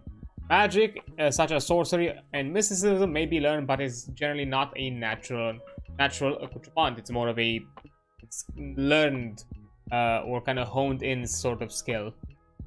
Totems. Many cultures adopt totems or other symbols that become a focus and provide a provider of magical powers. The most prevalent example are those practicing animism, but there is no reason why totems should be confined solely to spirit magic. Sorcery orders may gain their knowledge through totemic practices, and idolatry in theistic worship is very similar. Rather than an organized cult of teachers, it is the totem itself which is the channel for magical knowledge and skill, granting magical lore to those that establish suitable bonds with it, or are born into the correct family, tribe, or race to understand its lore. Yeah, you have different ways of how magic can be imparted across the world and how exactly it is given to. It could be all, it could be just a few of them, it could be just a singular one, that it's the general common one, and based on those and based on that On that one, you might have the other types of magic kind of spread around, or maybe even there you have a limited or if a singular magic across the system. So for the Game Master Sagas, for the detailing his campaign world, Steve develops the traditions which will teach and control magic. He constrains the practice of each discipline thusly. All magic is taught as both an adjunct to religious cults and via individual teachers such as hedge wizards or witches. Animism can only be learned by those beast races which will still possess an animal affinity to a particular totem spirit. Thus, centaurs venerate the great horse, their species totem, with whom only they can form a bond. Knowledge is tightly held by clan shamans. Mysticism is only taught to magical eligible nomads of the correct birth caste. Their path of mysticism depend on which astrological conjunction is at the apex of the sky as the child emerges from the mother. Sorcery, forbidden due to its diabolic overtones, is secretly studied by lone practitioners who stumble upon the art, or under the tutelage of reclusive sorcerers living in remote places. And theism is jealously guarded by the innumerable cults which propitiate the gods. Each of the city-states has its own unique patron deity, the temple to which acts as the cult center for that god. The Badoshi, on the other hand, have a pantheon of 7 demons, which is universally worshipped by all the tribes. So there you go. Even by just, putting together already the 2 types, how exactly the traditions are offered and how exactly are the magical types given or known of, you already have a kind of like structured world of the magic system and the magic as a whole. And then to ask the question of how many abilities are the spells, talents, miracles, or spirits provided by magical traditions. The number of abilities a tradition offers is completely setting specific.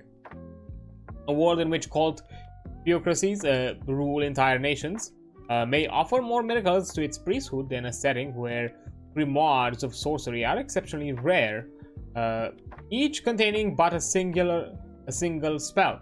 Several elements can adjust the amount of and the proclivity of abilities available to the tradition. Firstly, traditions normally structure the learning path of the magical abilities they provide. Members only gain access to more potent magics at higher levels of achievement and rank. For example, if a sorcery knows the particularly deadly spell, Rack, it is highly unlikely that it would be taught to students until they have attained a certain degree of knowledge, maturity, and seniority to be entrusted with its powers and secrets. Secondly, traditions may teach more than one type of magic. A cult might combine folk magic with theism, for instance, granting a broader range of abilities. In this case, the Game Master can grant a similar number of abilities per discipline, or limit the number given to the more powerful one. And a Game Master should consider how versatile he wishes magics to be in their setting and adjust the number and availability of abilities to suit. But as a rule of thumb, use the spell by organization table as a guide.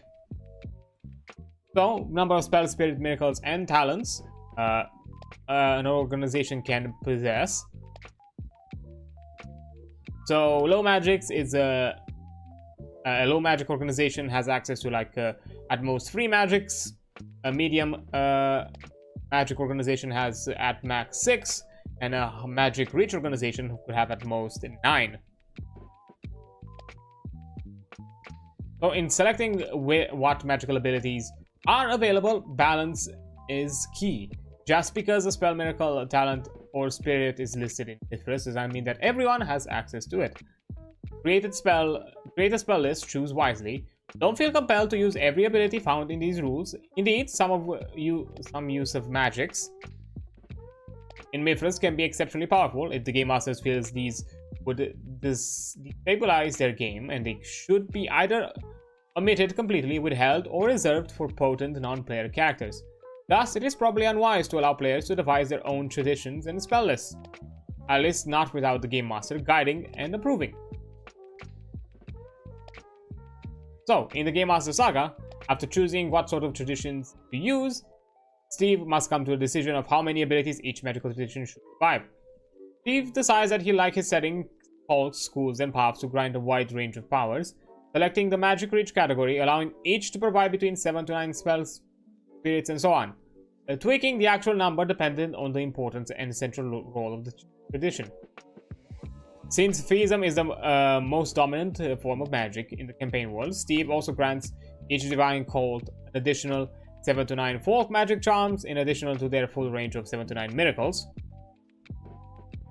This substantially augments the potency of theist cults in comparison to traditions based on other types of magics. But Steve thinks it would give his setting a uniquely distinct flavor. Although Steve likes the idea of making all magic long and difficult to cast, he finally chooses to go with the default casting time, but keeping the option to boost the casting chance if spending additional time in preparation. Since he wants magic to be an active part of the to and fro of combat. So it adds a bit more of a tactical element, and again, a lot more of the idea of building your own system of magic and kind of modifying it to what you see fit and what you wish to see of your setting in game, and what kind of behaviors you want to encourage out of your players. Which is again something that I really liked about the system, the aspect of you build it the way you see fit, both you for your setting and also for a group as a whole, and what exactly seems appropriate and fine as a whole coverage. So, ritualistic casting times. By default, each type of magic in Mythras has a casting time of mere seconds, whilst this permits magicians to utilize their powers more freely.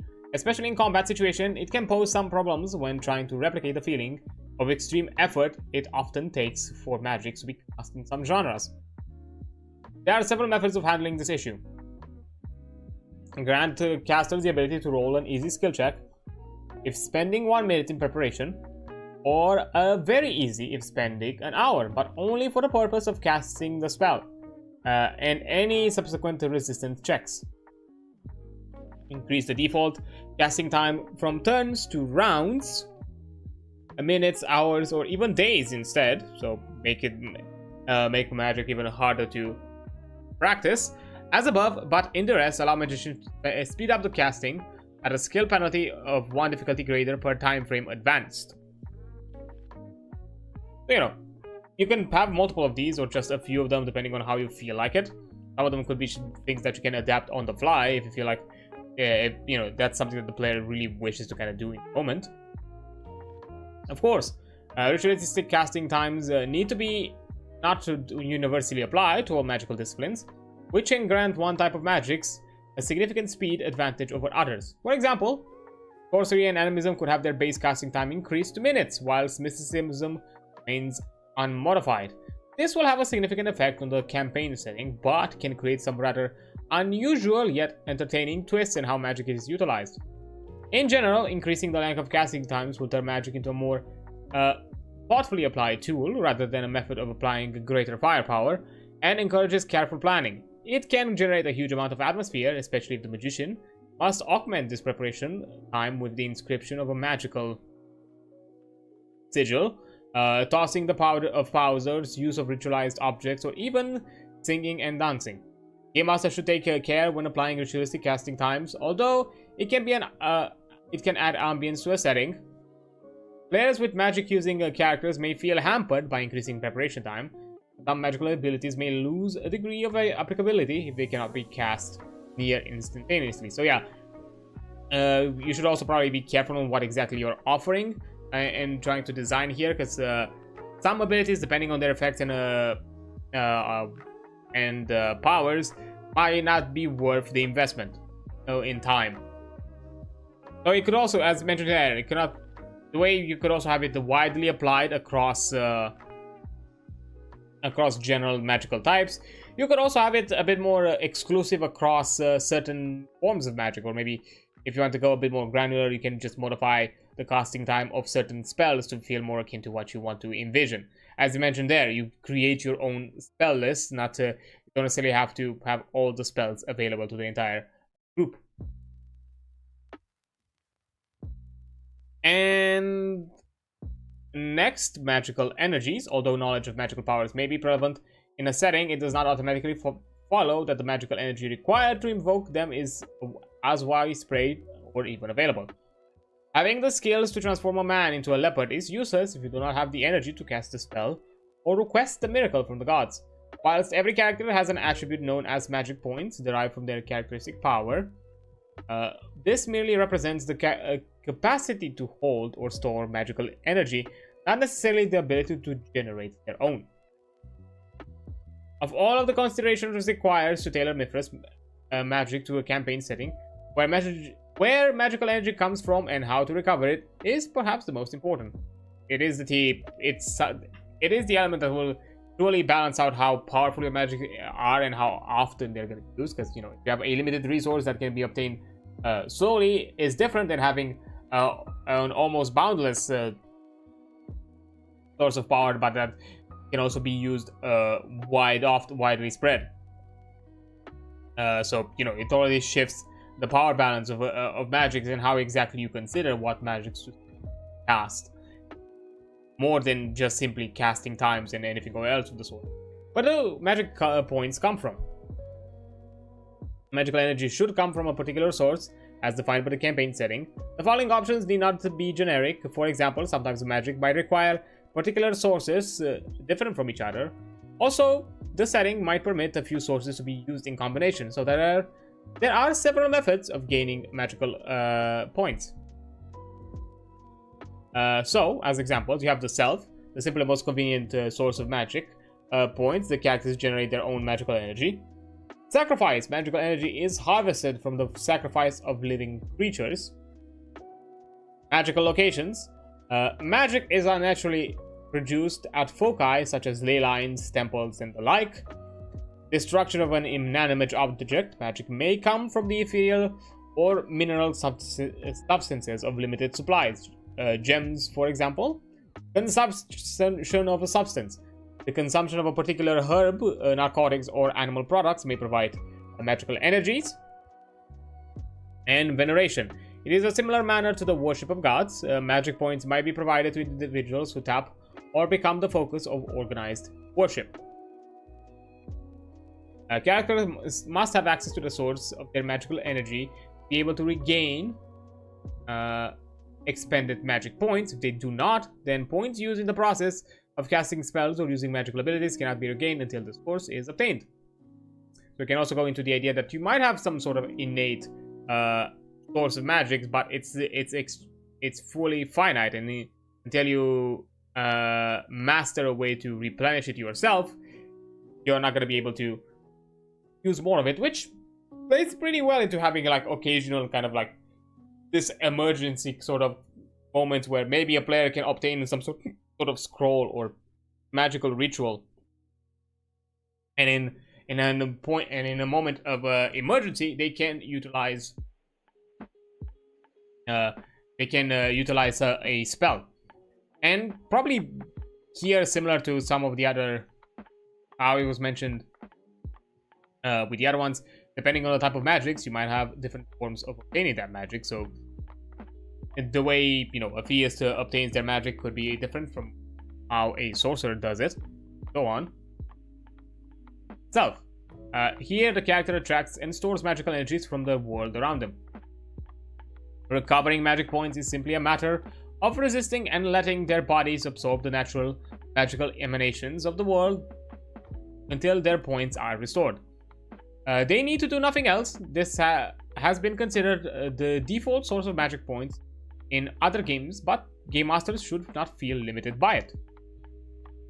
If you don't want necessarily to have it like a passive thing and something that is a bit more costly, then you have options outside of the self. Sacrifice is a common trope of both the sword and sorcery genre and historical religion practices.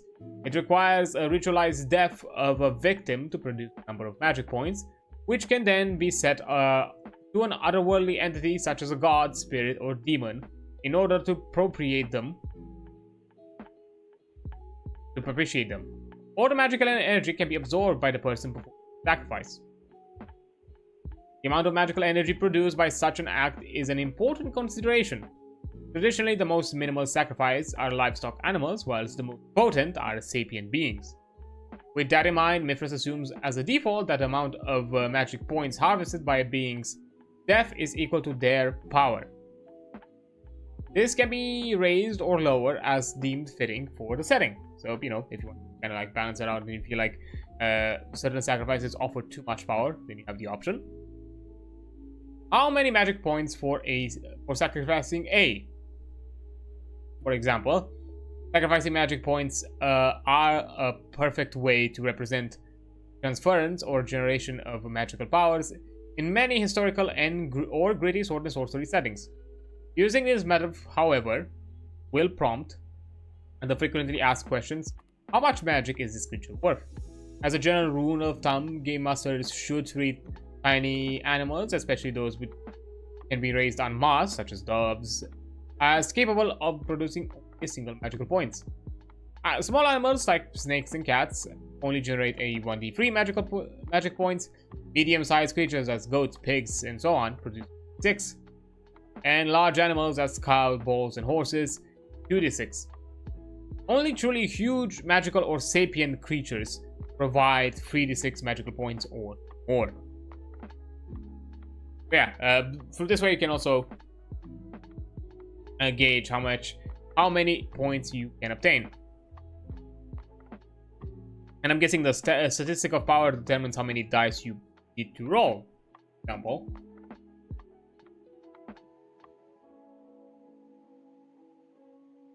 or what kind of dice you need to roll. You can create your own table for that and then figure it out on your own.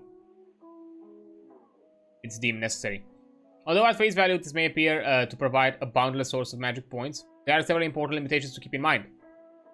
Firstly, a few cultures or societies have excess livestock available for the purpose of offerings. This is why it is called a sacrifice, because it may cost the community dearly to provide an animal from their subsistence level herds or flocks. Place where animals are freely available for purchase, then the requirement becomes a question of finances, such as a horse or cow. It is not a cheap commodity. Secondly, each cult is likely to have a specific type of creature it requires as a preferred sacrificial victim, meaning that killing the wrong beast may net the character no magic points at all. Even if the correct species of creatures is located, it may be required to be in perfect health, possess an unblemished skin, or be of a particular color, and so on.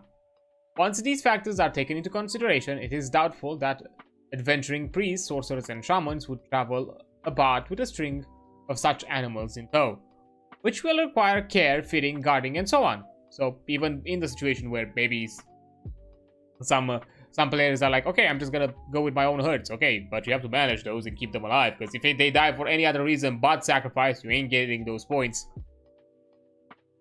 Note that those magicians seeking sapient victims for sacrifice had better belong to a culture which supports such activities.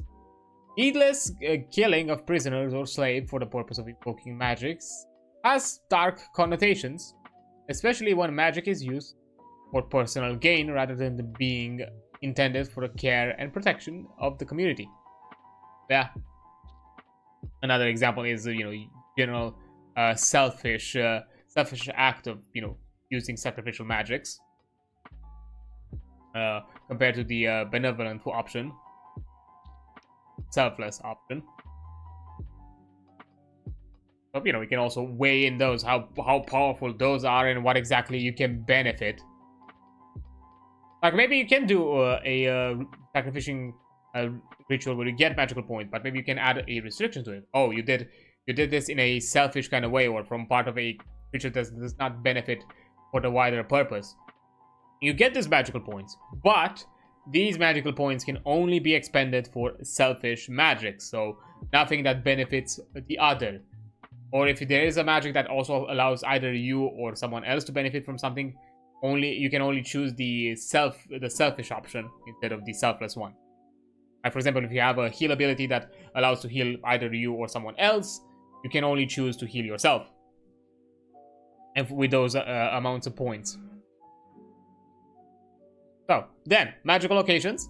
Here, a geographical place or physical structure acts as a conduit for natural magic energies, which individuals can then absorb, replenishing diminished resources. The individual must spend a given period of time at this location, resting, prayer, meditating, and so on, for magic points to accrue. How much magic depends on the strength of the place and its environment. Some locations may only provide magic points to particular types of magical disciplines. For example, druid groves may only provide magical points for animists. Give a location a magical strength of either 25, 50%, 75, or 100, depending on its size and importance. The magical strength is the percentage of characters' magic points that can be regained. For example, a character of a normal stock of 16 magic points, spending time at a shrine with a magical strength of 25%, will only be able to recover back to a level of 4 magic points, whereas attending a major temple with a magical strength of 100 would allow them to restore their full 16 magic points. The amount of time taken to replenish magic points should depend on the overall strength of the magic in the campaign. See recovering magic points below for guidance. Yeah, this is currently is just how you accumulate them, but then it's also an aspect of how you generate them, recover them, because that could also be something separate. But you know, another important way of basically you have a limited resource, and then you want to replenish it, you have to go to dedicated locations, which could be an adventure of its own, depending on the setting and campaign. Destructions and consumptions, these are works in similar ways. Magical locations, the thing destroyed or consumed should be given a percentile chance of magical strength, depending on its quality, purity, and other crucial factors. When destroyed or imbibed, magic points are recharged back to the level indicated by the percentage, at rates suggested by the recovering magic points sections, which is going to be mentioned a bit later. And lastly, veneration. Characters who orchestrate a ceremonial worship of supernatural beings are able to tap into magical energies produced by the worshippers. Others who attain the status of heroes and demigods may use the venerations of themselves as a source of magic. Interesting. The amount of magical strength provided by each ritualized ceremony is dependent on offered veneration as followed. So, for less than 100, which I'm guessing here can go either way. Either you venerate, you are part of a supernatural worship alongside other hundreds, or 100 people are worshipping you. That means that's how much you gain. How, you know, within the lower than the 1,000 mark, 50%, but above 100 mark. Between the thousands and the 10,000s, you 75, and over the 10,000 mark, it's 100%. Yeah, an interesting way of also adding that element of, you know, divinity is obtained through worship, and basically anyone could technically ascend to some extent or achieve some sort of godhood.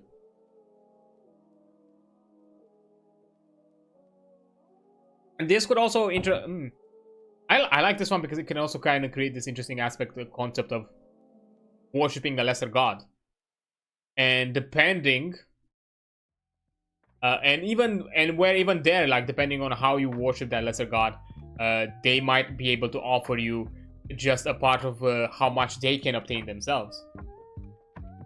That could also be something interesting, like somehow if necessarily not your own veneration is needed, but maybe the aspect of encouraging others to venerate your deity that way, and adds a lot of an extra element of roleplay. Because, you know, if you're worshiping a lesser god who cannot grant more than just 25%, let's say, I don't know, a ritual or worship or anything of the sorts, then you might need a bit.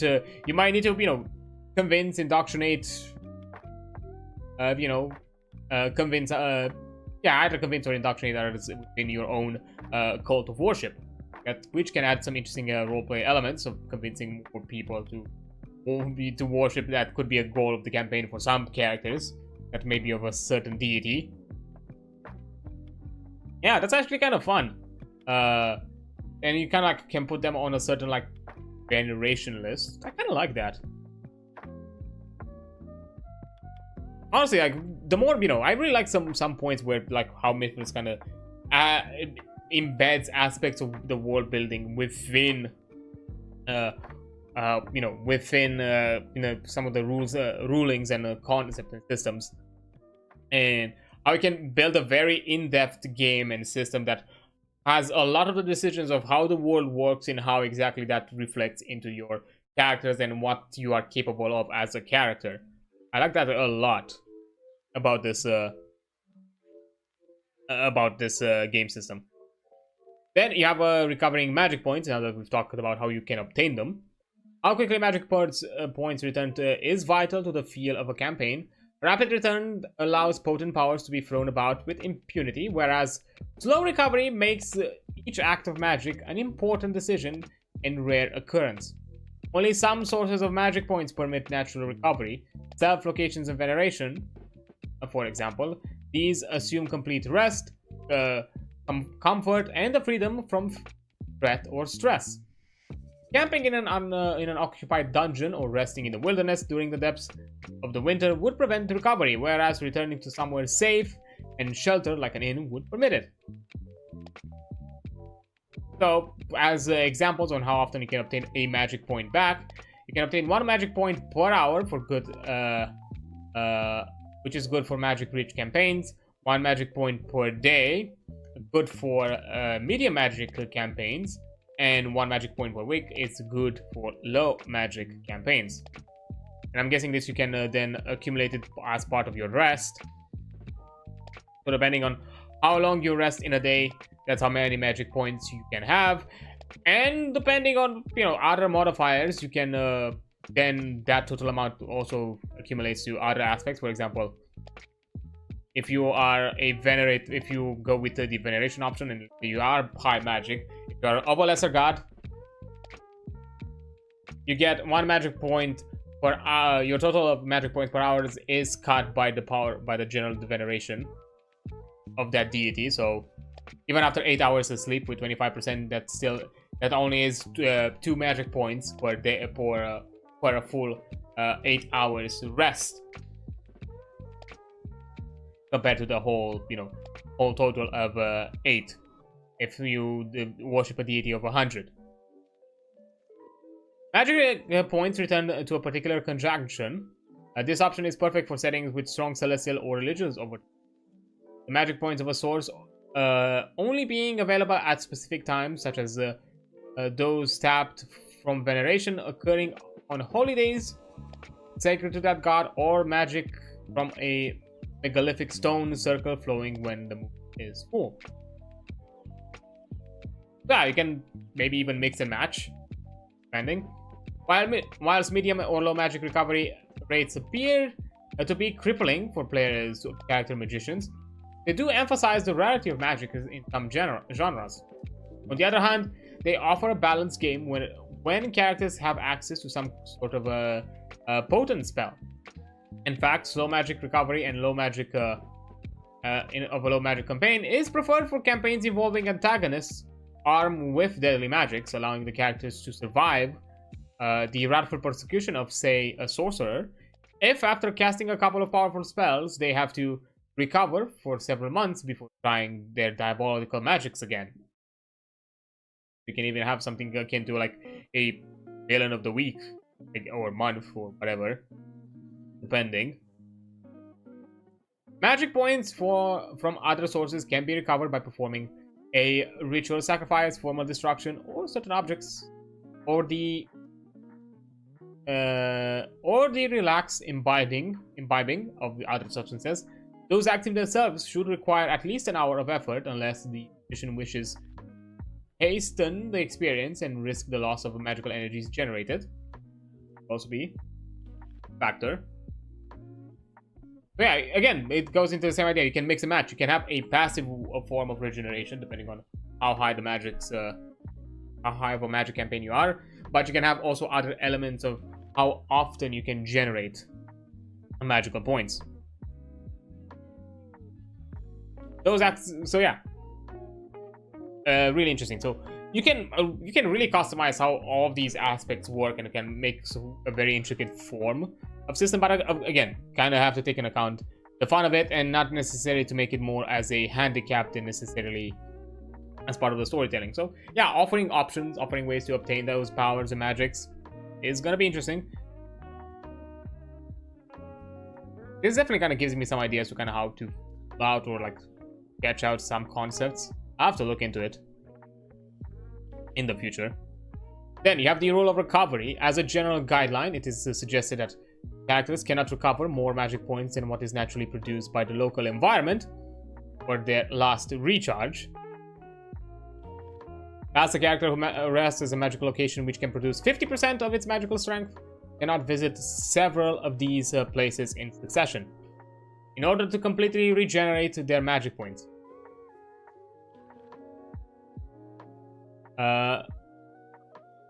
Neither can a magician sacrifice several goats in sequence to add each offering together to fully top up. The same principle applies to settings where several different forms of magic power generation exist in parallel. Character who recuperates at a dolmen, performs a sacrifice, and is venerated by their army of worshippers may only recover as many magic points as provided by the most productive of these free sources. Of course, games in which magicians recover magic points naturally should ignore this rule, at least where it applies to the number of magic points generated for itself. So yeah, we can also go with the idea that, you know, maybe you have a passive form of regenerating magic. For example, maybe you have a passive way of, you know, generating magic, like here. For example, you could have like the 1 magic point per day, or maybe 1 magic point per hour sort of a way. But then if you go onto like certain locations, you can obtain more or more out of it. Like for example, if we go with the combo of theism, like what I kind of like thought about it, like yeah, you have the magic point per hour, but if it's a theism magic, you can only obtain 25% of how much you obtain per hour of that practice. You know, of the source. If you passively, maybe if you go into a more potent location of worship, where maybe let's say you find a place of worship where, you know, you would generate 50%, then you would get that 50% benefit, but passively you obtain only 25%. And then, you know, you can also have the element of, depending on the god, maybe the power itself is capped to a certain amount, because, you know, maybe the god has beyond 10,000 worshippers, but it also it's also dependent on the location of worship, of how potent you obtain that regeneration, and also compared to the passiveness. But even if you go to a potent locations where maybe you have maybe even if you go to like a potent location, technically no, it's either a potent location or it's either how much the god is venerated. So it's one of the other. To be fair, it can't really be both. Because if a god is cannot go beyond 75%, it's not like you're gonna find a potent location that would offer you 100. Because that means that now that deity would be at 100% worship. Yeah, that's interesting. To say the least. So, now that we talked about general recovery, what happens after running out of magic points? The consequences of running out of magic points are again a campaign decision and should be dependent on the setting. Mythras' default position is that if magic points reach 0, no more spells or magical abilities can be used, but there are no further consequences for the character. But, some additional options are offered if you want to add some sort of a impairment. Fatigue actual. Characters continue to cast magic or use magical abilities but gain 1 level of fatigue for each point expended in the spell or ability attempted. Note that certain circumstances could kill the caster if a fumble is rolled. So you can also have this whole idea of dipping to your own powers. Hit point attrition, which is something that I kind of like as a concept. As for fatigue accrual, instead the caster suffers 1 hit point of physical damage to all hit locations for each spell or ability attempted, no matter what its potency, magnitude, or intensity. Magician can keep on casting spells until they have incurred the equivalent of a major wound, but at this point they are risking imminent death. Natural healing processes are needed to restore expended hit points. They do not regenerate with magic points. So you cannot self-heal yourself with your own with your own hit points. So you know you cannot like do like some sort of like perpetual motion for the shenanigans.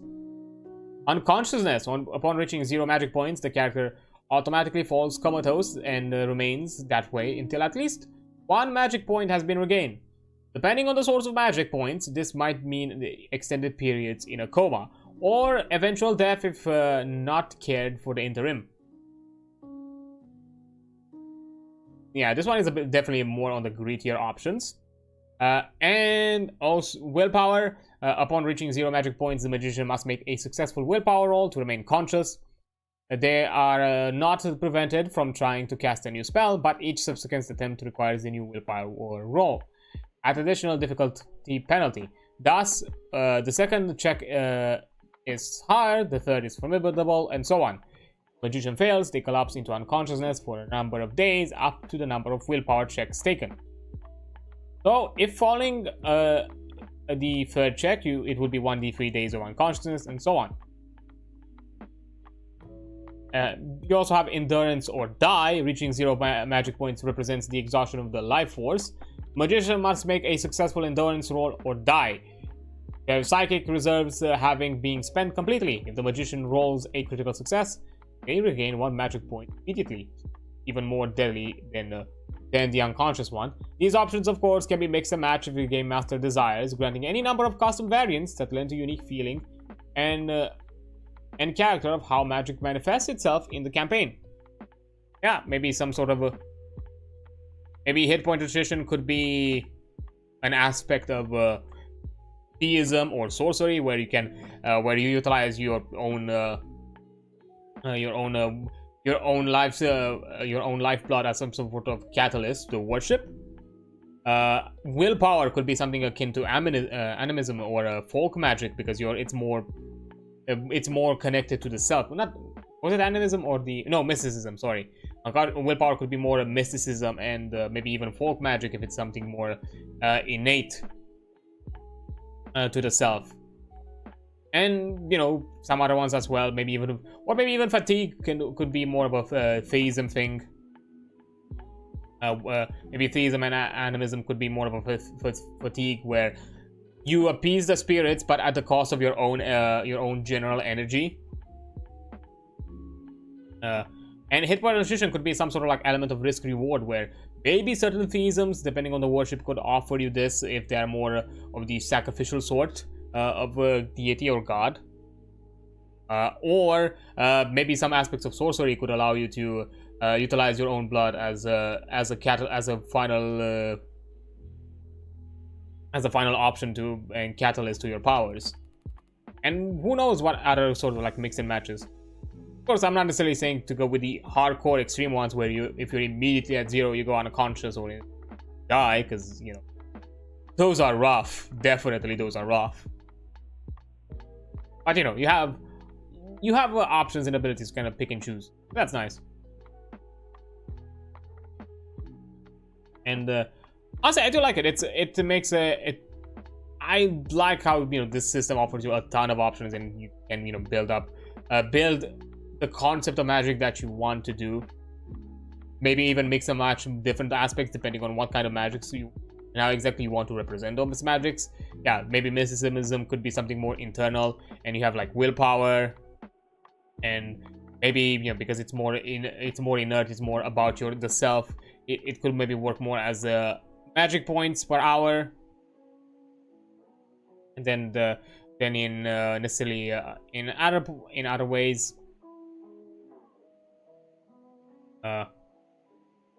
Whereas and how depending on how you have that power, be a bit more potent. Veneration could be again an aspect of how much you venerate per hour, maybe how much sorcery you do per hour, and depending on the veneration you might be limited in how much you gain, or depending on the location, how much of that could be boosted up. So you can also have to put in the factor that you have to be in places of power to gain more, of it, and so on and so forth. Again, I'm kind of spinning off the cuff here, just because there are many ways to consider and take this into account. That I'm not here to you cannot necessarily suggest anything specifically. It's up to you to kind of pick and choose the one that you see fit for your own setting and your own campaign, and build, and build the one that it's more fitting to you. Now, let's see. We still have creating magic and using magic. Okay, so we definitely still have quite a chunk of things here. There's a possibility we might just cover only magic today and not really go too much into the equipment. I'll look a bit after we go through these two chapters what exactly the folk magic and what exactly these. Okay, from the looks of it, each magic type has like probably 2 or 3-ish pages each of details. Let me see, for example, folk magic. Let me also go to the next one to see if it's a common thing.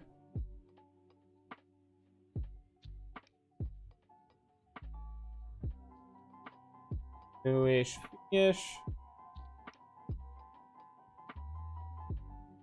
It's also kind of that whole aspect of maybe I'm gonna leave the magics as something separate, and maybe you can look at cults and brotherhoods instead, as it's another like generic one and it's connected to magics.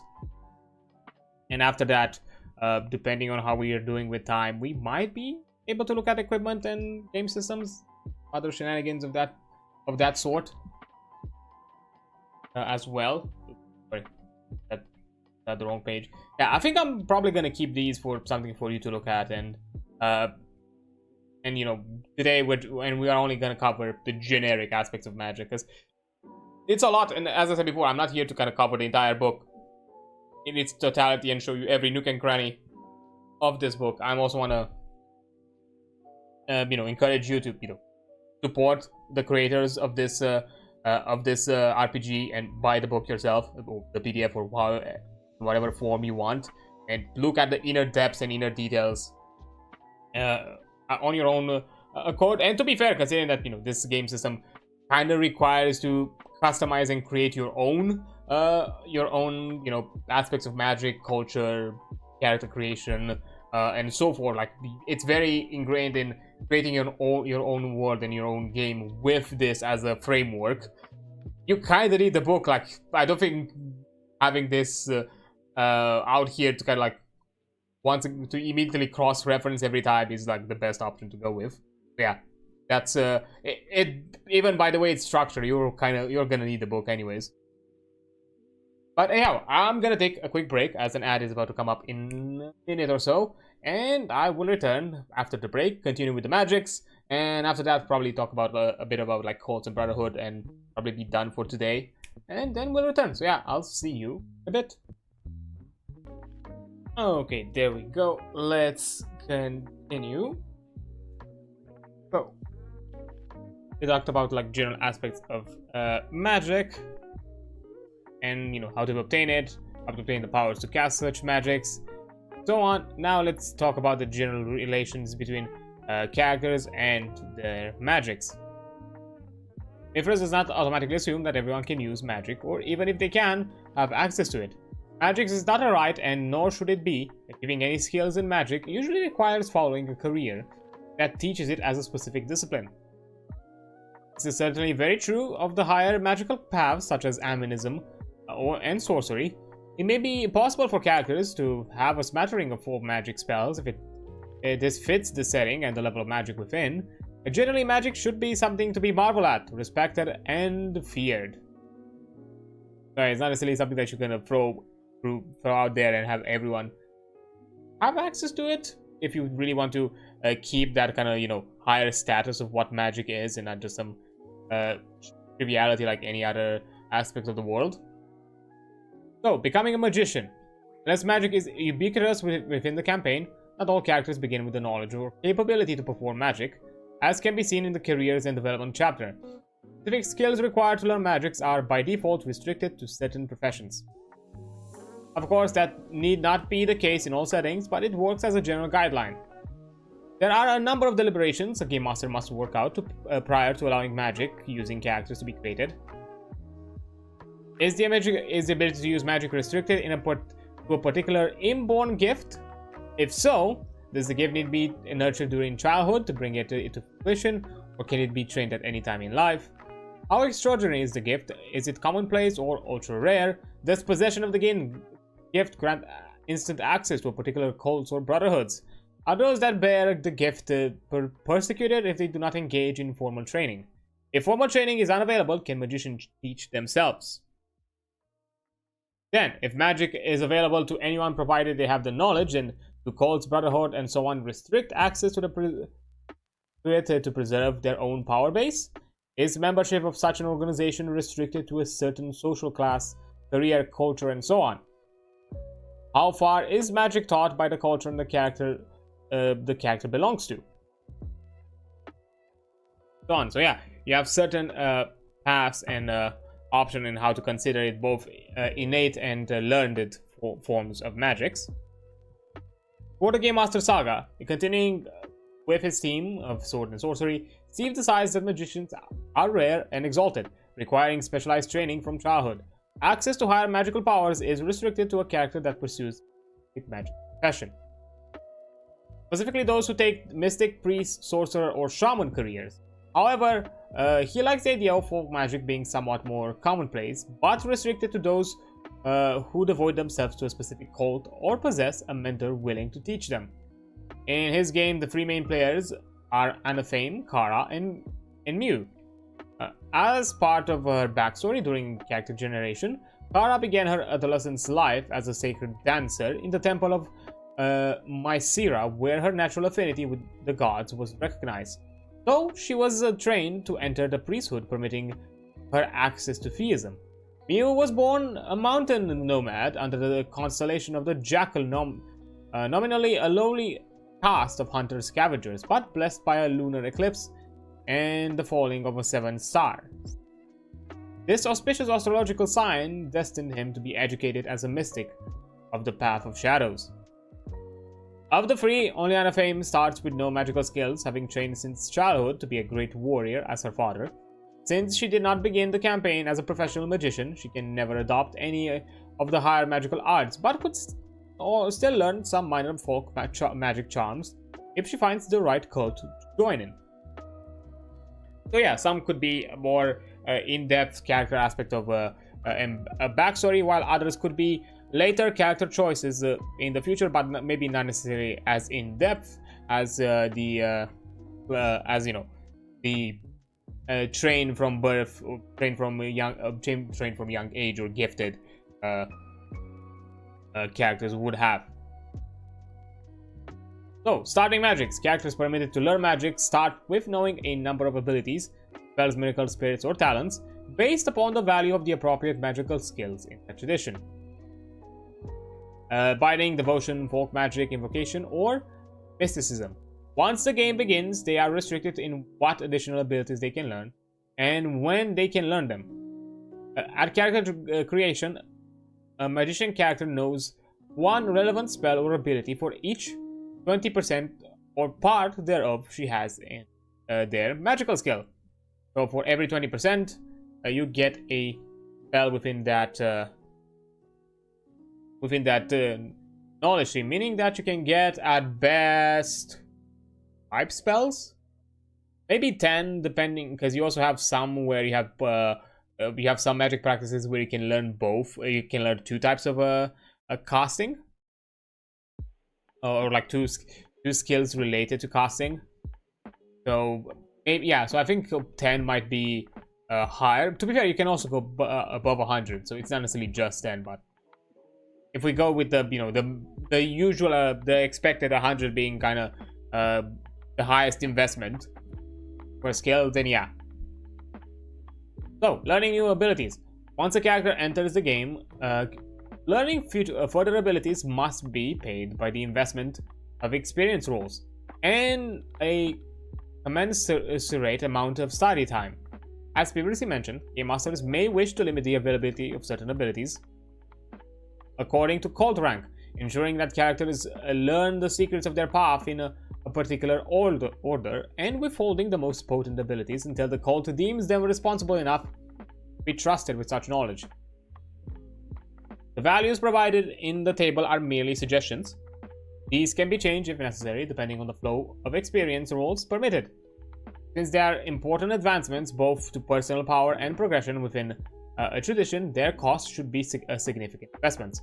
However, a character can break down the total investments of time and experience rolls into installments of several sessions of play. You can slowly build up into learning or getting access to that ability if you don't necessarily want to stack up your rolls into and spending them all at once.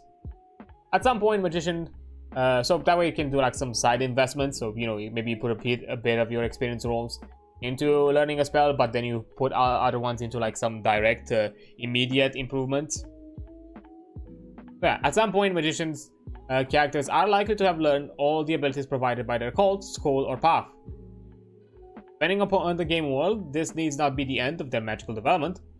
A character might be able to join a new cult, find another cache of sequestered knowledge, or even seek tuition by a more renowned master.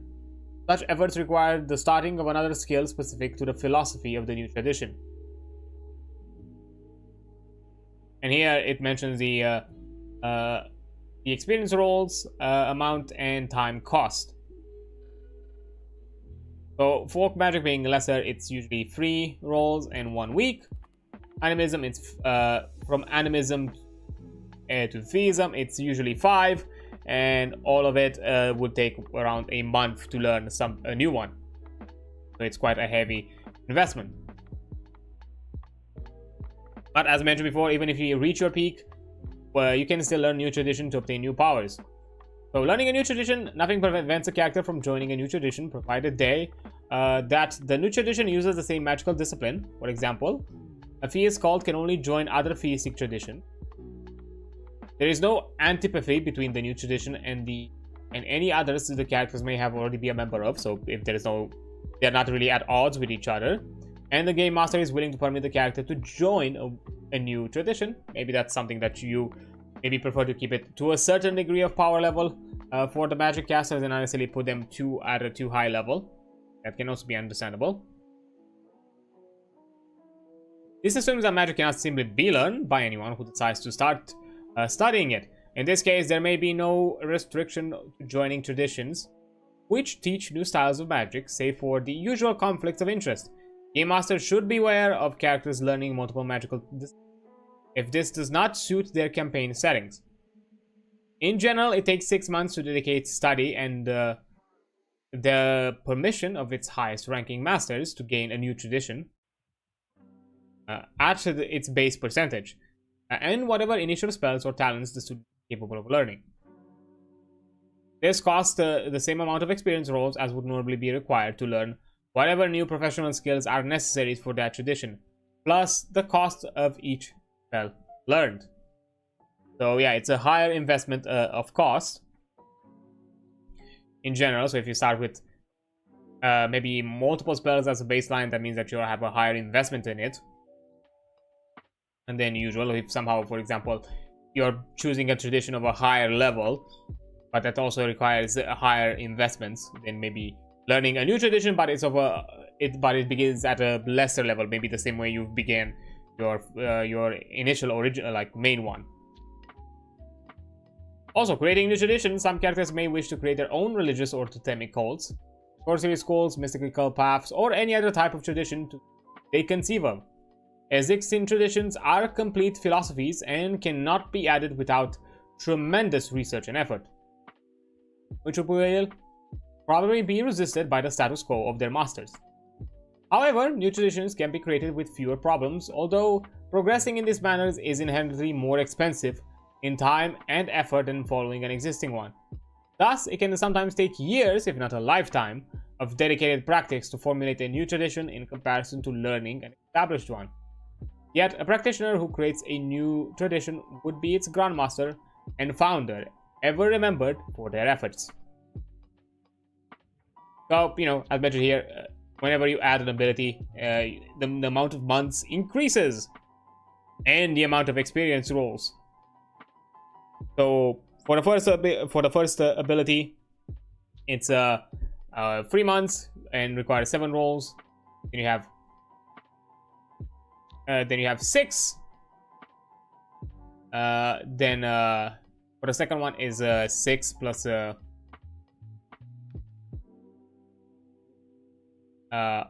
plus your and 13 rolls. And for the third, it's 10 plus and then another 19 rolls and so on. And then for each edition, basically it goes under the formula of you add up the previous number plus the ability number added plus 1. So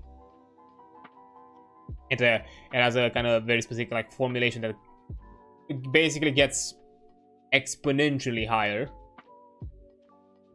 Well, not really exponentially, it's more additively higher. But still, by the time you get to the third spell, you already kind of spent more than a year to just add 3 spells to your tradition compared to the other ones. But yeah, this could maybe be some sort of like investment. Could be an interesting investment if you want characters to at the very least have something available to them. First, to have a normal tradition, and then if they feel like it's akin to and fitting to the character's progression, maybe point in their story, a narrative to be like, hey, I think at this point my character would like to create its own magical powers and traditions and push onward and create their own instead of following some additional path. So you know they already have a selection of powers to their in their tool set, so they don't feel necessarily as limited compared to maybe somebody who will just go with the pre-existing traditions. And as an example, we get Mew's Saga. Mew starts the game as a student of the art of mysticism. He has a score in meditation of 52% and mysticism, Past of Shadows, of 57%. Thus, he knows 3 mystical talents, 1 for each 20%. 1 for each 20% of his mysticism skill. Ah. Interesting. Oh, so it's 20% rounded up. Nice. Yes, yeah, I understand now. There can't really be a combo from the looks of it. After several sessions and the completion of a major adventure, Mew finds himself with 5 experience rolls, which he wishes to learn another talent taught by the Path of Shadows. The Game Master, however, says that Mew has already learned all the talents available to one of his lowly standing. If he wishes to progress further, he must prove himself worthy to his guru to be formally promoted to the rank of disciple. Mew sighs patiently and instead uses the experience rolls to improve his other skills, hoping to impress his master by diligently practicing in those areas the old guru is always complaining are lacking. Later, basically after probably a few other sessions, Mew is a faithful disciple of the Path of Shadows, but finds it does not teach all the physical feats he wished to learn. Encouraged by his master, he decides to go into retreat and meditate upon a new path of mysticism. Studying on his own in the remote depths of the desert plateau, Mew notices the plucky little mice that scamper and hop amongst the rocks. Experiencing an epiphany, he used the rodents as a sort of his new path. Attempting to mimic their abilities, it takes 3 months of contemplation and practice, and several experience rolls, to emerge with his newly developed branch of mysticism, which he names the Path of the Yerboa. This starts at a base mysticism percentage of power and constitution, and he gains and chooses the first talent. Seeking to further his path, Mew remains in isolation, spending another 6 months and 13 experience rolls to add a second talent. At this point, he feels he has done enough and must now see to his own new path. See how his new path will serve him in the new world. Yeah, you can add a lot of depth with your character by creating their own, basically kind of creating their own magics and creating their own conditions to that extent, and what exactly they reflect. Then, how do you use the magics that you have now learned and obtained? Mythras uses a number of default assumptions concerning the casting of magic. Since the same fundamental concepts are utilized by each discipline, they have been collated here for easy reference and avoid unnecessary duplication. following rules are intended to be globally applied to all magical disciplines, namely folk magic, animism, mysticism, sorcery, and theism. However, as with all the guidelines offered in this chapter, the Game Master is free to tinker with these as desired so that they fit their playstyle and campaign setting. So, casting requirements. Whether the passionate entreaties of a theist calling upon his god, or the esoteric hand movements of a mystic, all magical disciplines are assumed to use ritual words and gestures to aid into the focusing of concentration required for their proper incantation. By default, the following freedoms are required. Clear thought, unclouded by detrimental magics, narcotics, or emotional stress. Unless maybe narcotics is part of the practice. The ability to gesture or symbolize with at least one free hand. The ability to make appropriate vocal sounds to invoke the formula or request. The ability to accurately perceive or sense a potential target if the spell has no target, has to be targeted, sorry. Where one or more of these are denied to magician, each missing element increases the difficulty grade of the appropriate magic skill. A head reader who is bound and blindfolded could attempt to cast folk magic, but does so at a formidable grade. With enough penalties, it may become impossible to perform any form of magic. So you can also make it like as a kind of a grading scale, which is interesting. It doesn't necessarily have to be like, oh, you don't have one of these, that means that you cannot use it entirely. It could also be an aspect of, oh, one of them is missing in the entire repertoire, then you can still do it, but it's more challenging.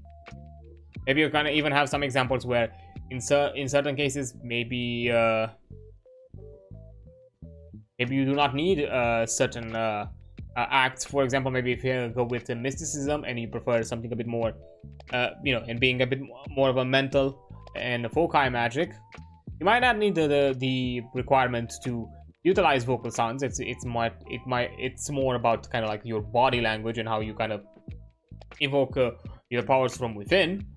So you just keep gestures, clear mind, and the possibility of perceiving or sensing the target if it requires to be targeted. So you can have one out of the requirements. Of course, probably best not to keep not to have just everything be on one requirement. Although within those extremes, you can also have it under the rule that if you do not meet that requirement, then it's not possible for you to cast. While in the situations where you have multiple requirements, every lacking one increases the difficulty, but that does not necessarily make you incapable of attempting. Then you have restricted actions during casting.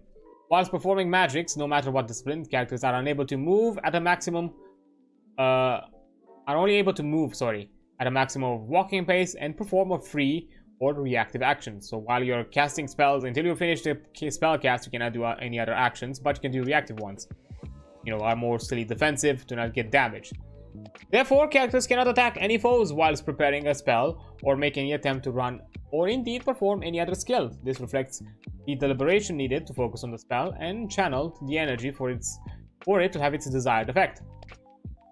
Although at the Game Master discretion, some reactive actions such as parrying or evading may make completing a spell more difficult due to its disruption incurred to the normally required somatic gestures or mental focus. So you can also have like an aspect of concentration, or maybe a different sort of like contested skill check to see how you do the next time around. And that, depending on that, you may add an additional grade of difficulty for your next round of casting, for your next round of preparation. Maybe your initial preparation is fine, but the next one is going to be more difficult. Interrupting casting. All types of magic have casting times measured in turns. This means that a magician performing more complex invocations can be slowed down in their casting by reacting to threats which eat up their available action points. However, unless the caster suffers some dramatic shock, all this does is delay the final completion of the magic. To totally disrupt casting normally requires that the magician may be injured or mentally suborned. I exactly how the pronunciation of this. The chance of this depends on the precise circumstances. Minor wounds force the caster to make A willpower check. Failure makes the casting one difficulty grade harder. Serious wounds force the caster for a willpower check. Passing makes it one grade higher, whilst failing it makes it 2 grades higher. While major wound automatically causes the casting roll to fail. Succumbing to mental domination automatically causes casting rolls to fail as well. So you have to be, a definite clear mind. And the more interventions you have, the harder it's gonna get. Dismissing one's own magic. Characters can dismiss any magic they have personally cast as a free action. No roll is needed for dismissing a spell. Simply the decision needed to effect. So yeah, nothing. I mean, you already have the penalty of using your actions to cast the magic, so technically you've already expended something and not gotten anything out of it.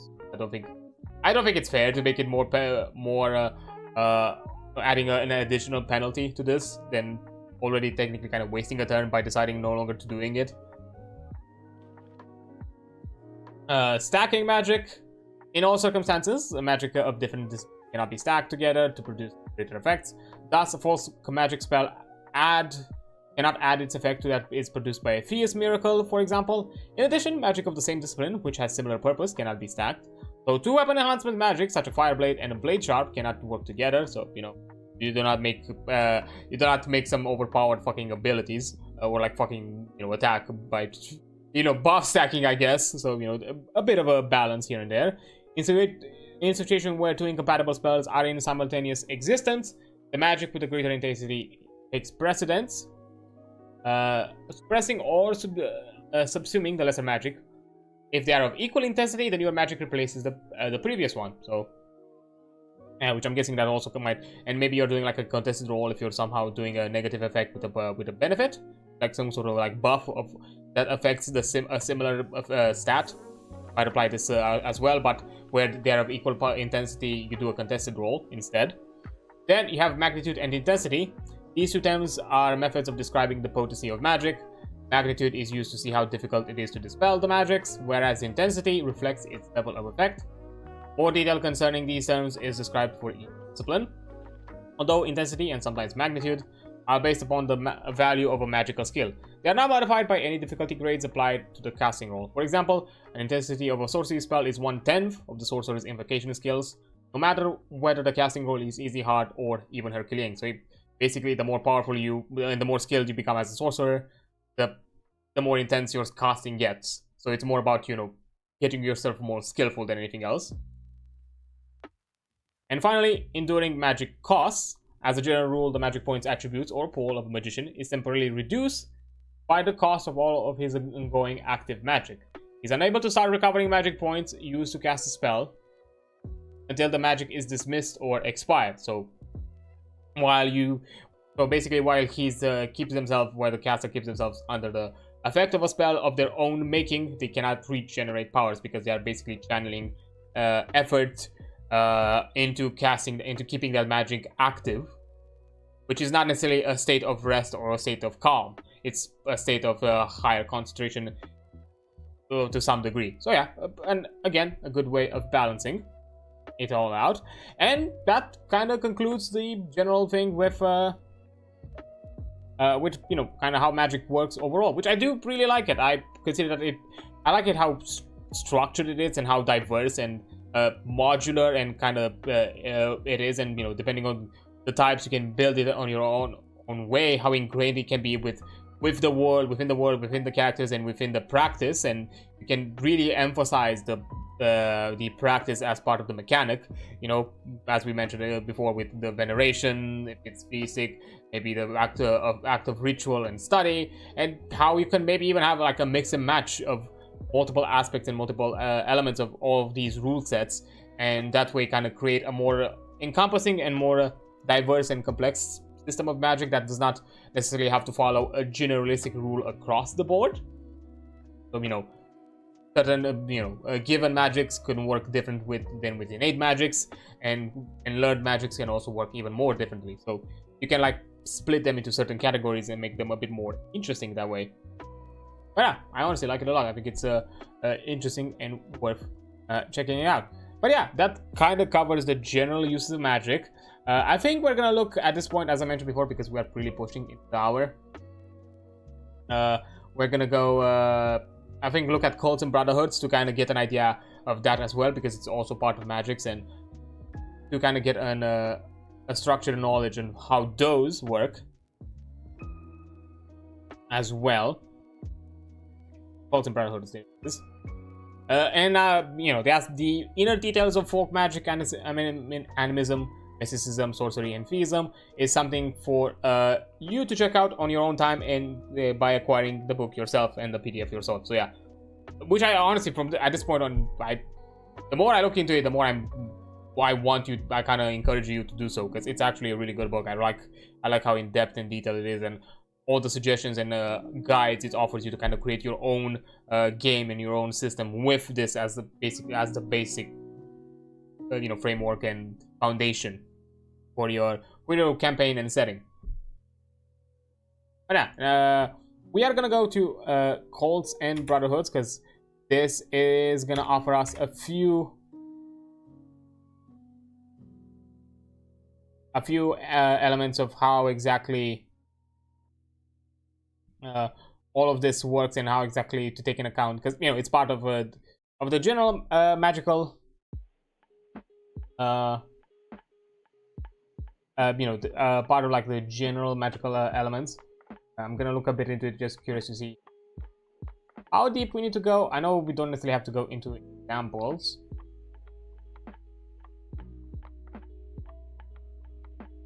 It still is a few pages.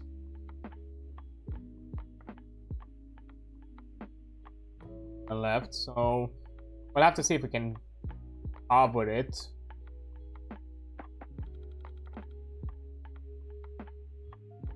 It is also a bit much, but first I think I'm gonna actually take a break now, because I need a thing really quick, and once I'm out of the break, we'll get back into this and check and look at cults and brotherhoods. So yeah, I'll back.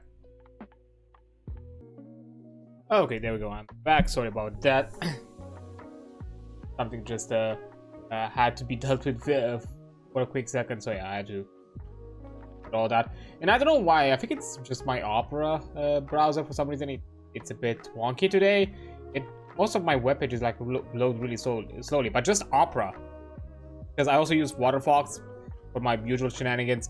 I also have Opera because Twitch gets weird for some reason with certain feature supports, even though it's also like very unintuitive. Like a lot of the features require Opera to work, like even like pop out or like channel redeem things and channel points. For some reason they are not well tracked with non-Chromium based things. But for some reason, I remember like the collab thing, it only worked for me to initiate it and to like send out invites if I did it on the Waterfox browser. So basically on the Mozilla based browser, it worked, but not on the Chromium one, which that's counterintuitive as hell. I don't know what was happening there, and I think I still have that issue. But yeah, I don't know. Today I think Opera is a bit funky. Might be something with the servers. I have no clue. But yeah, we're gonna go through probably a quick run of cults and brotherhood. I'm not sure how much I'm gonna cover this, because there's quite a lot to deal with. But we'll have to see for the remaining hour or so, because you know all the delays and everything. Yeah, today was a bit of an all over the place stream, but oh well, it happens sometimes. It do be like that. But yeah. Yeah, I think I'm gonna cover as much as I can. I probably just want to like do the core aspects of it. Probably up until like character creation and maybe progression. Because from that point onwards, it's just a bit more specific. Maybe we can go into like certain aspects of benefits and so on, but you know, just the aspects of, because you know, cults and brotherhoods are a bit connected to magic, and just to kind of get a generalistic idea of it. So I'm not gonna go too in depth, and from that point onwards, we'll see how much else we'll cover. So yeah, Cults and Brotherhoods.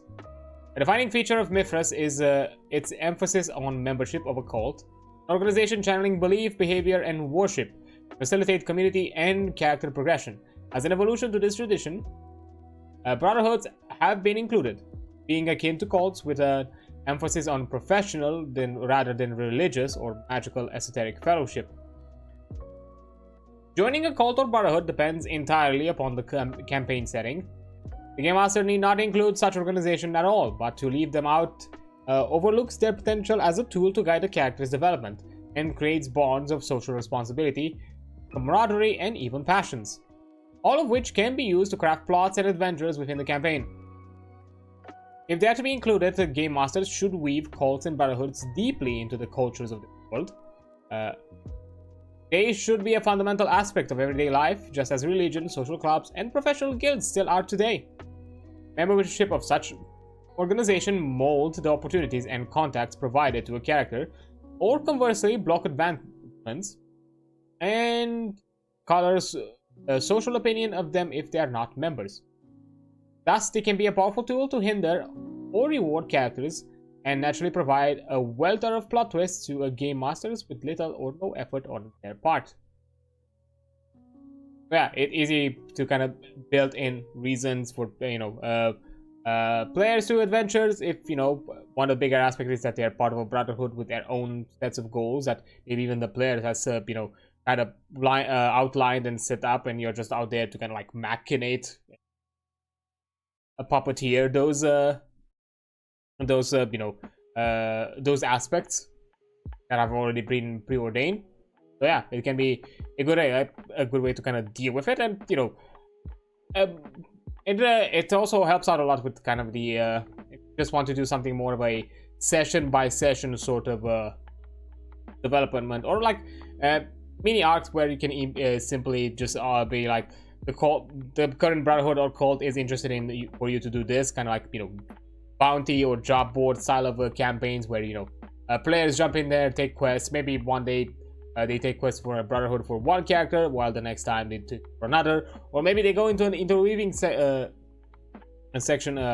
sequences of jobs from the same brotherhood for some either greater purpose or to help out maybe one of the characters to advance deeper within the brotherhood to obtain higher standing to some degree, or maybe there is something bigger for the group to be uncovered, and they feel it's worth them investing their time within this specific adventure. So yeah, you can easily keep it into like as a tool to create like episodic kind of quest lines and missions and anything of the sorts to also kind of slowly build up wider arching plots, but at the same time with the players' input and players' interest already kind of built upon them, because they are closely connected with these organizations.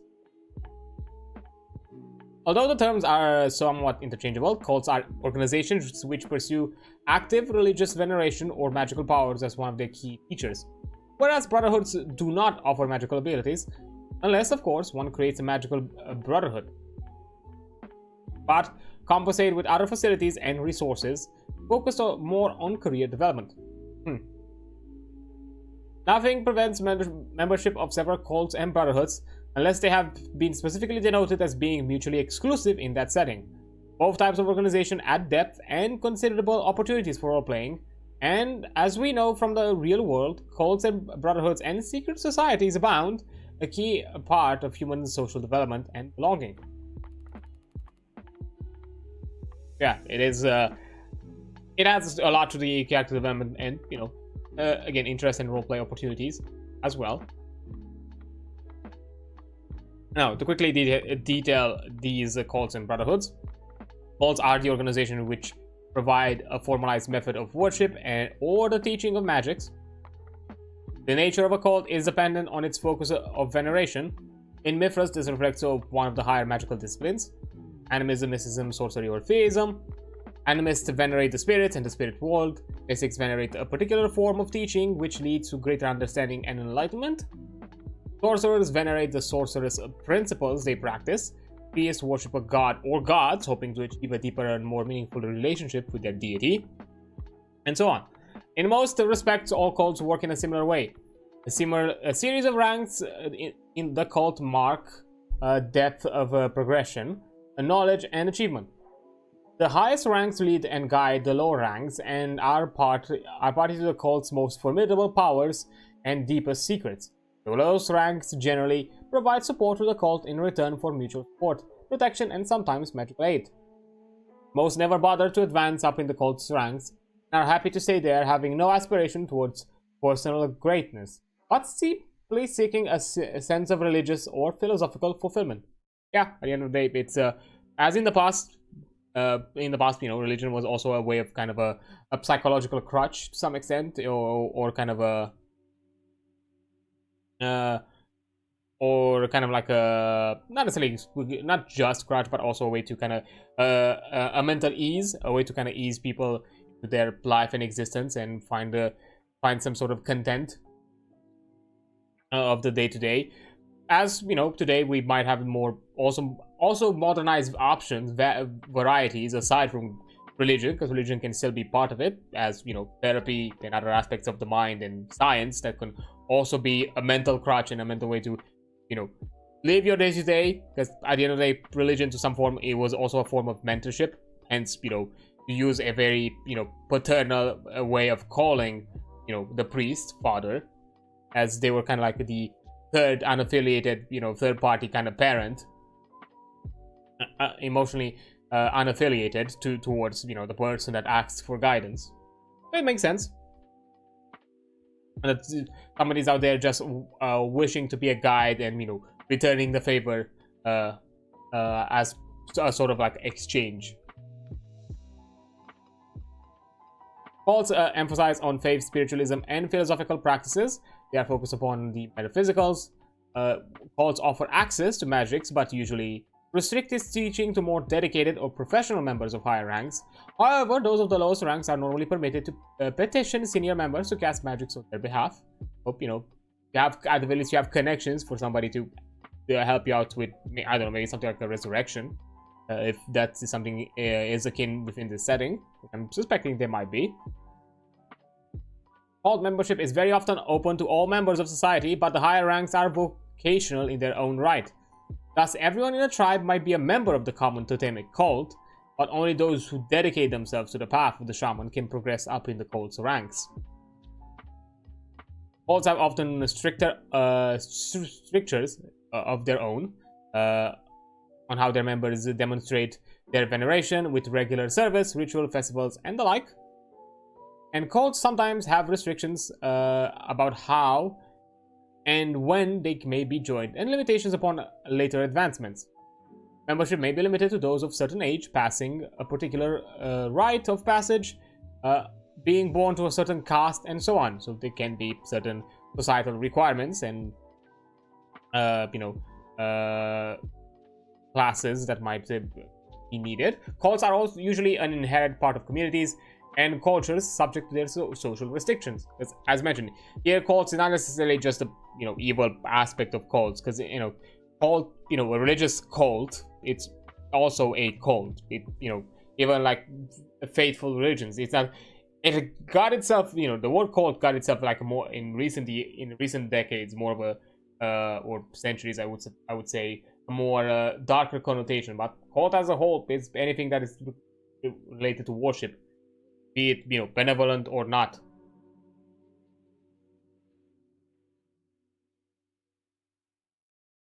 So now that we kind of got a general idea, now we have to look at mystical orders.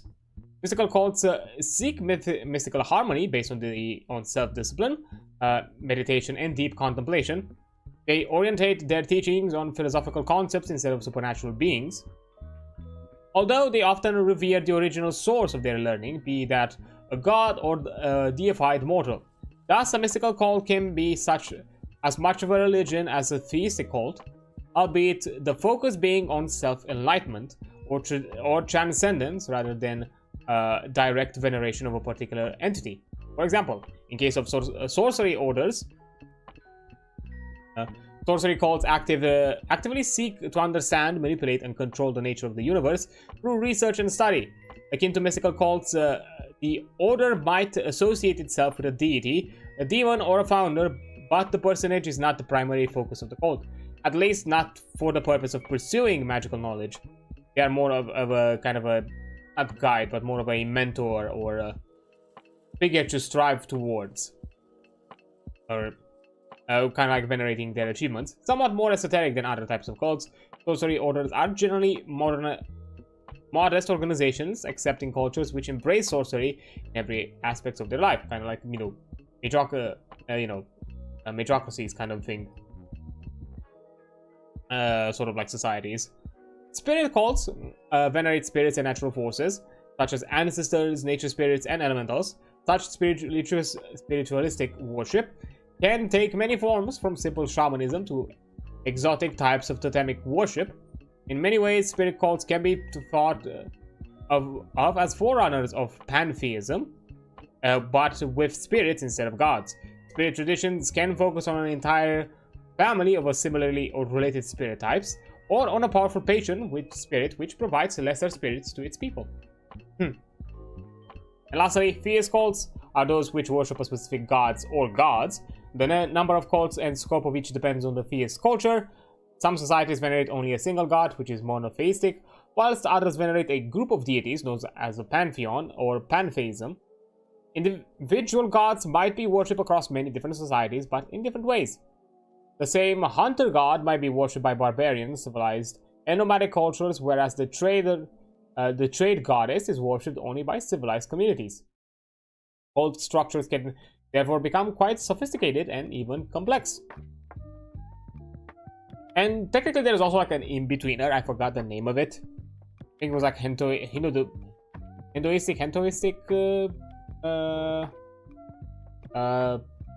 pantheon, or like a cult. I forgot, let me see. Because there is like one. There is like certain mythologies that have that kind of thing.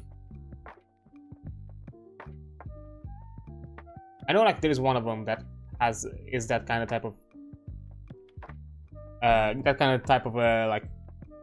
theology. So I'm trying to, and if only Opera would load.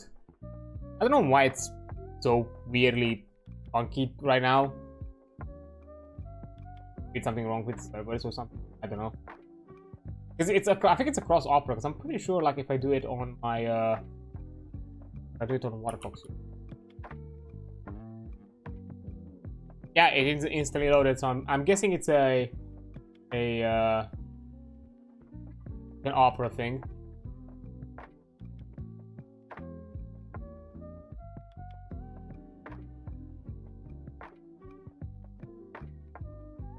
Okay, let me find the yeah, here it is. That's one's gonna help me a lot more. I know it was meant to somewhere around here.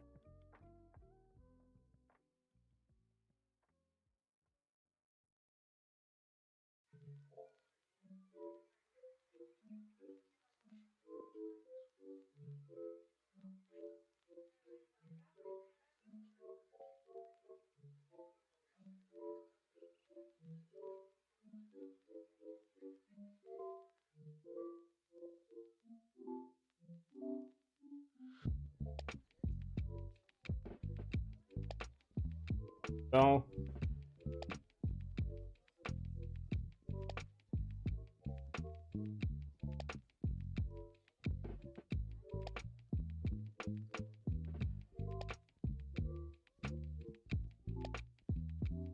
not what I'm looking. Hell. Oh.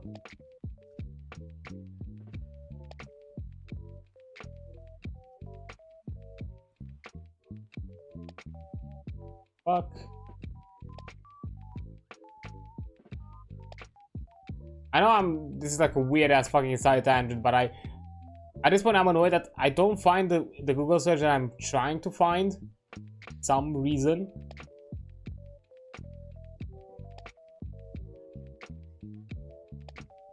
Asian.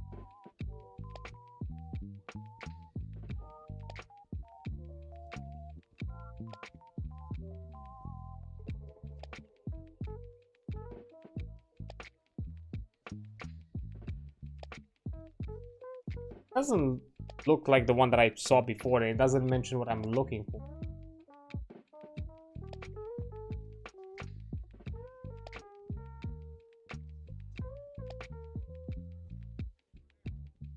Plus, this is more of a neo-pagan thing. What the hell? That's not what I'm looking for.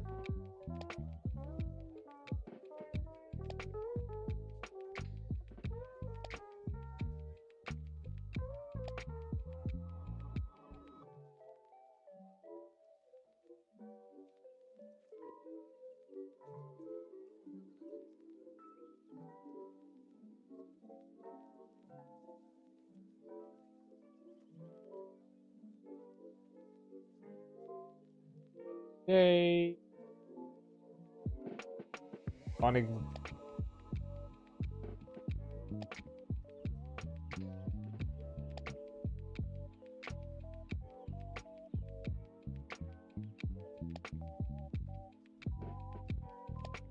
Yeah, weird enough, I cannot find the term. What the fuck?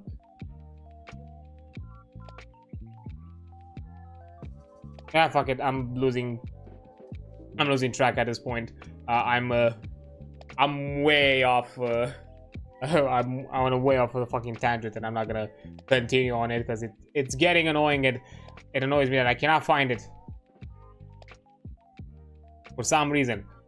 I have like a weird suspicion that some articles have been either gone, or I cannot find them as the way I found them before, which is weird.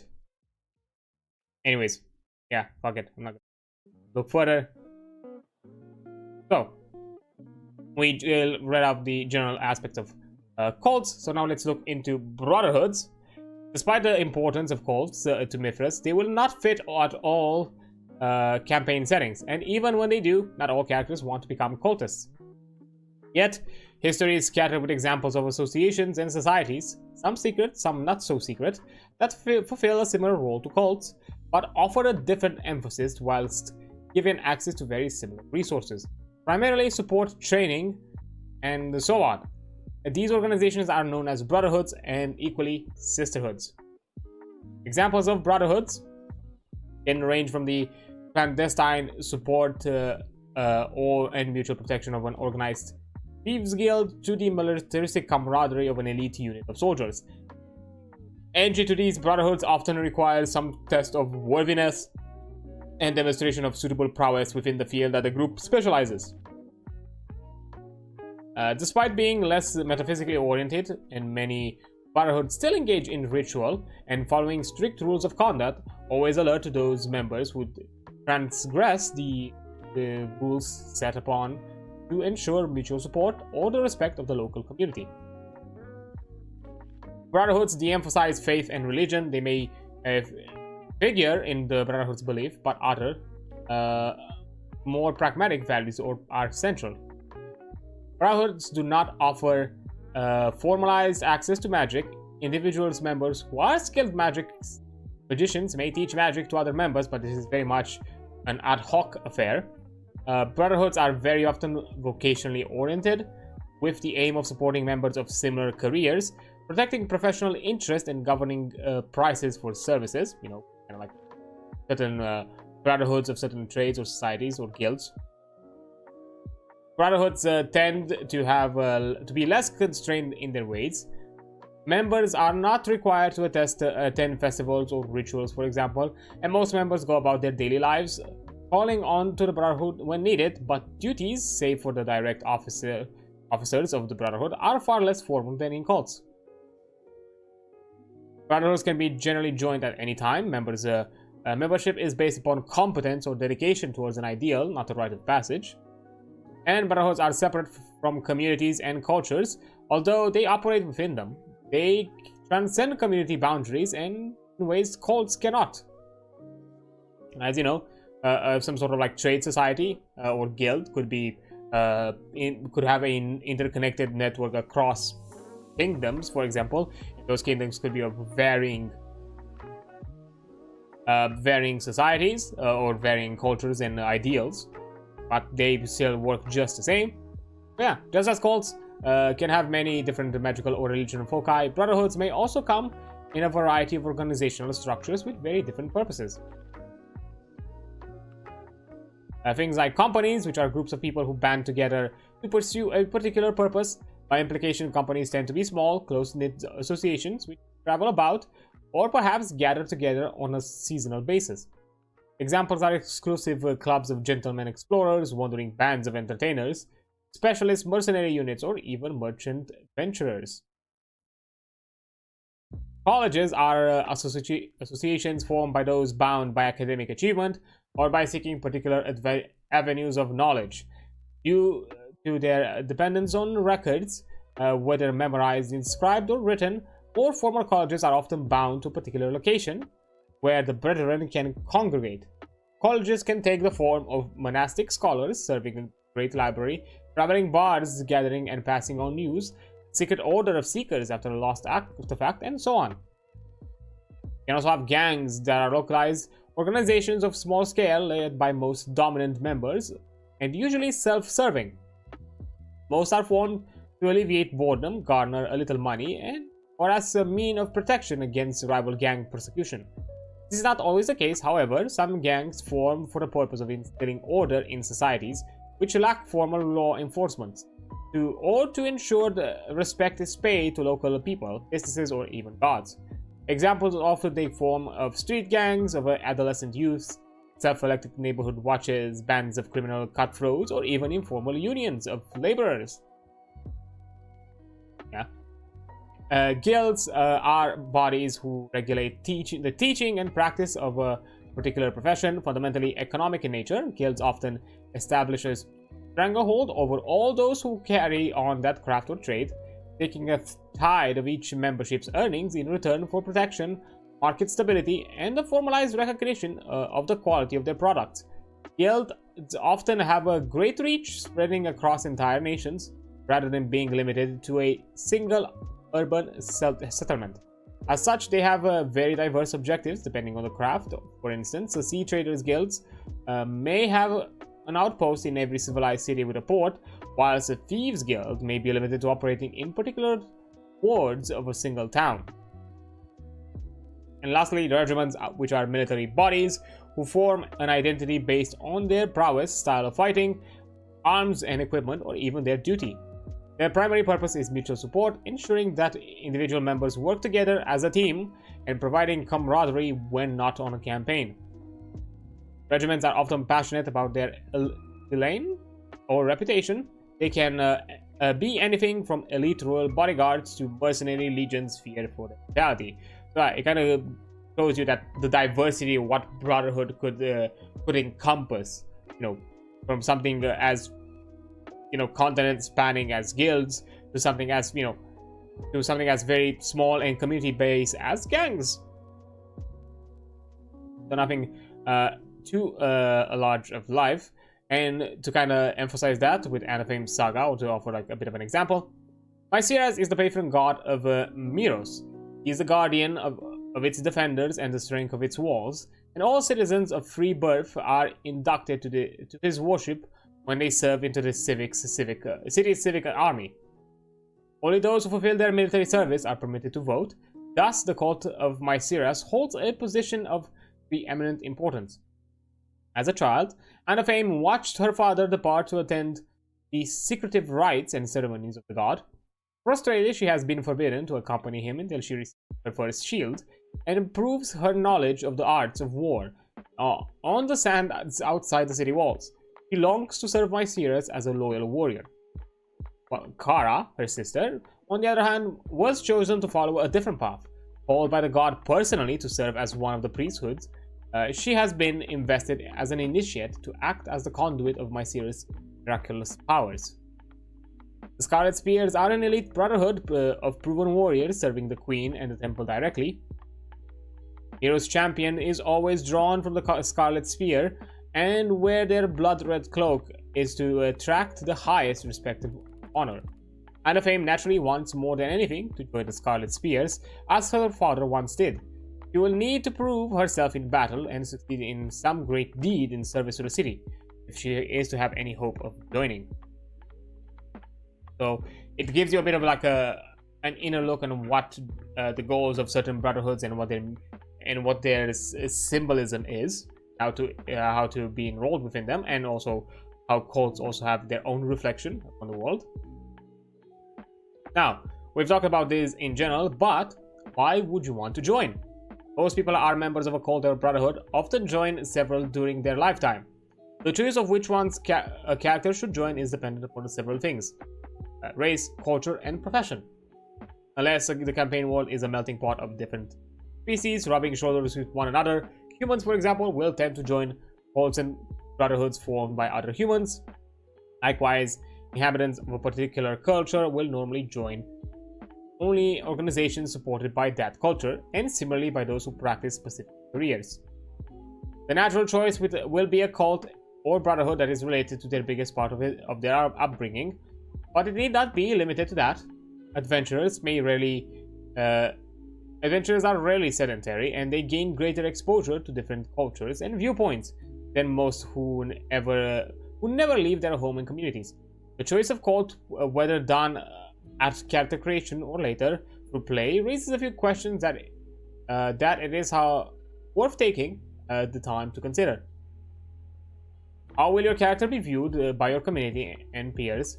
Joining an antagonistic or enemy organization could have profound repercussions for personal safety. What cults and brotherhoods do your fellow characters belong to? Again, striking a pose that is at odds with those you adventure with could introduce difficulties and tensions that might otherwise be avoided. What is your character's goal regarding membership? What sort of relationship and personal power is being sought? All cults and brotherhoods offer a power of some kind, but there's always a personal cost attached to it. Commitment. Committing to a particular path that one might later come to regret or become disillusioned with, which could again make life very difficult. How far do you intend your character to progress within the organization? Many characters remain as lay members or novices, but higher standing brings greater power and prestige, always at some cost. To embrace the benefits of higher ranks, what are they prepared to sacrifice?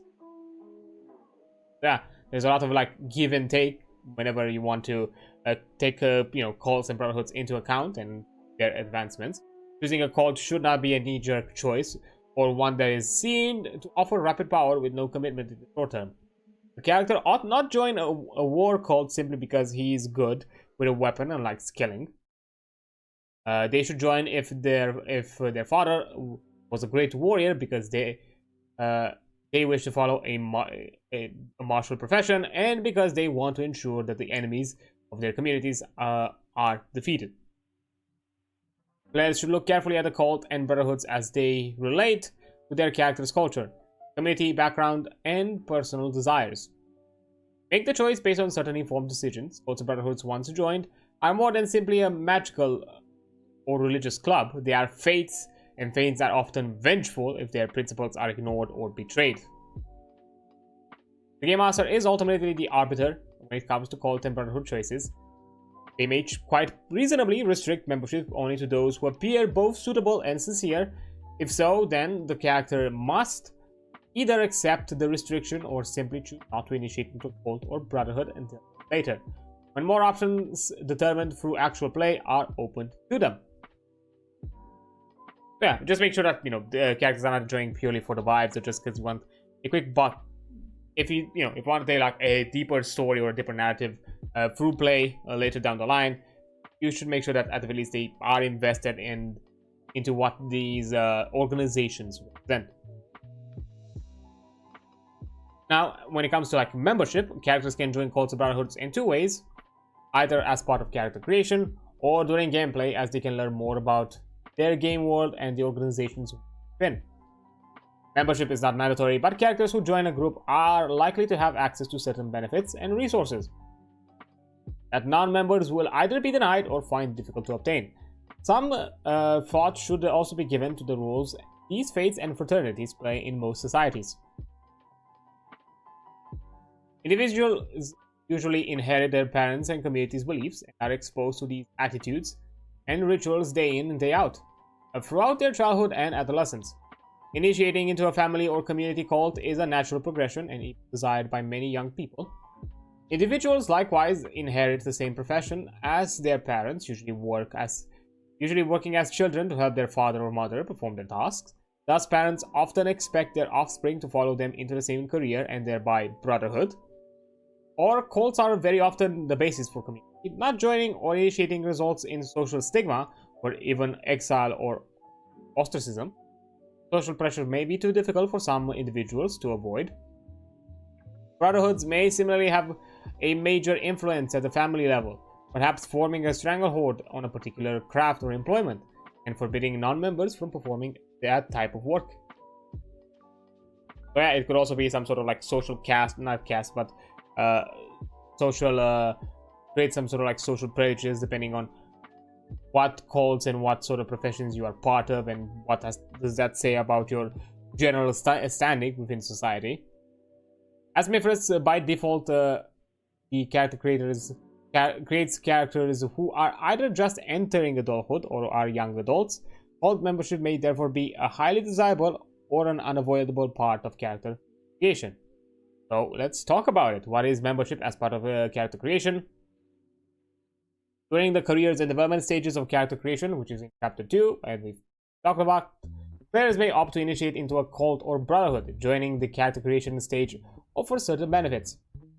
Membership provides immediate context for the character, helping define and identify who they are and what they believe and where they belong in the world. Having several characters be members of the same or similar organizations, even if they are not from different backgrounds, even if they are from different backgrounds and professions, provides a ready-made reason for them to be associating and working together at the start of the game. So yeah, you can have a very much kind of acquisition incorporated style of game where everybody is part of the same organization, guild, cult, membership, faith, as a common ground, and that's kind of the reason why they are together. And it's an easy kind of tie in to kind of, then make a plot line for the venture.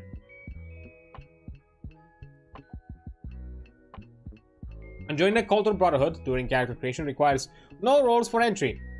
It is assumed that the initiation forms a natural part of character's progression from childhood to adulthood.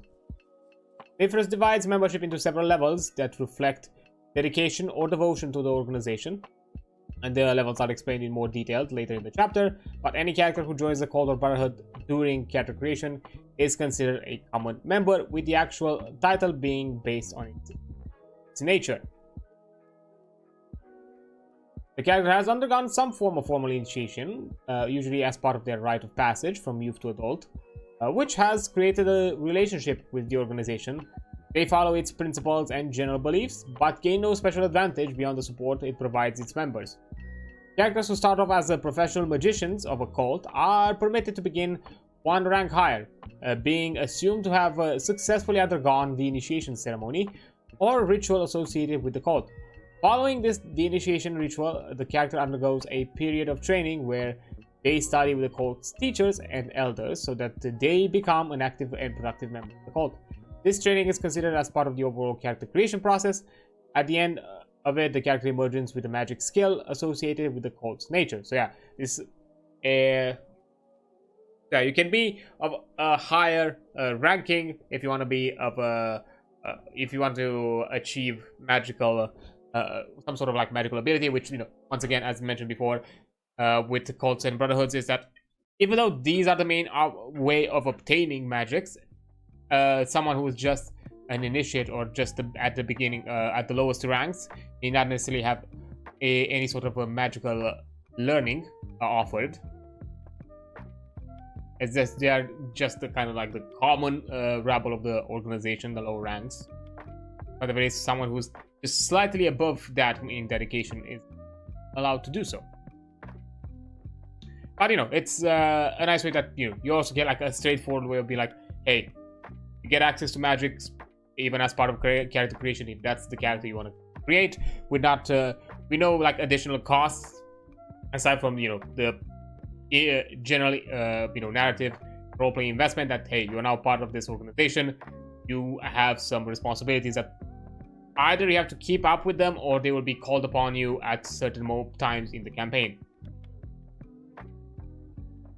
But now that we've covered the character creation, how you gain membership during the game, many characters will join a cult of Brotherhood during the course of play.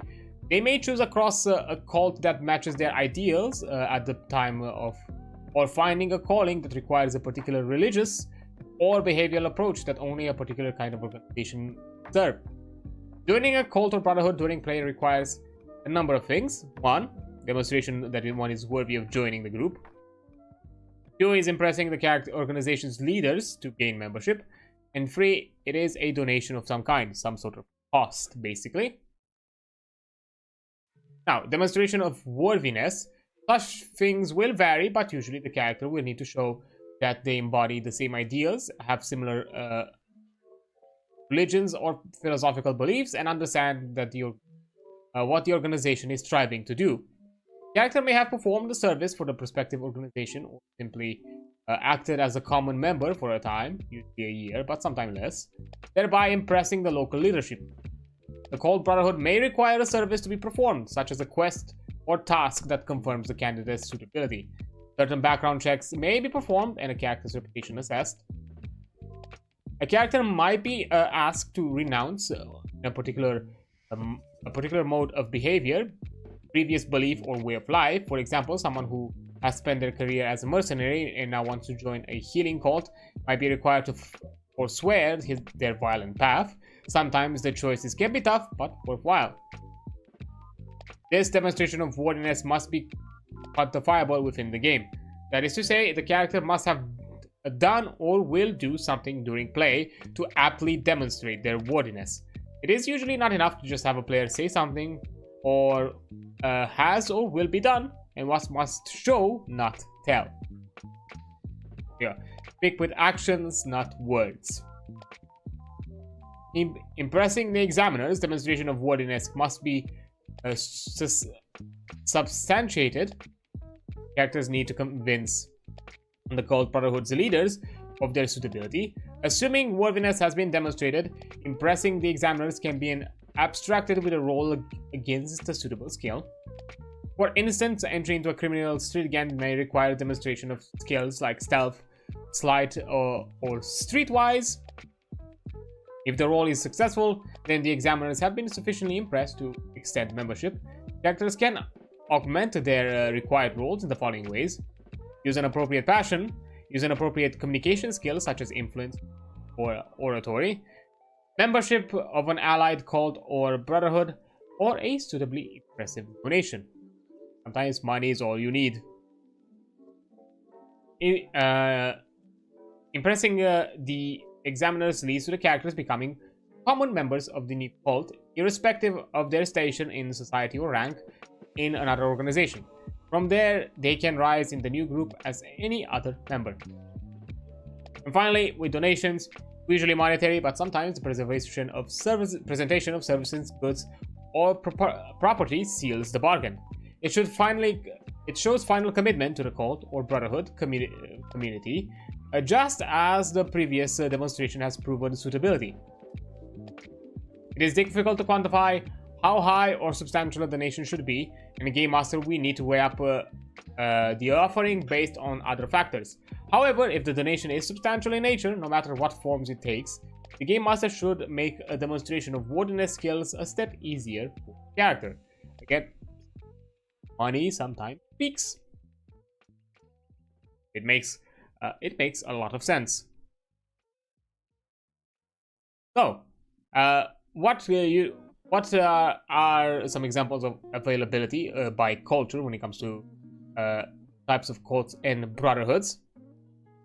The general availability of these cults is suggested in the cultural background and the cult types below. However, game masters should not necessarily feel restricted by this distribution. In your campaign, the barbarian culture has a mystical tradition, then allow them that type of cult.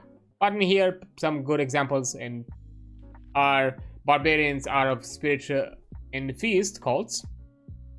Civilized have mystical and sorcerous orders and a theist cult. Nomadic have spirit and theist cults. And primitive is just purely a spirit cult.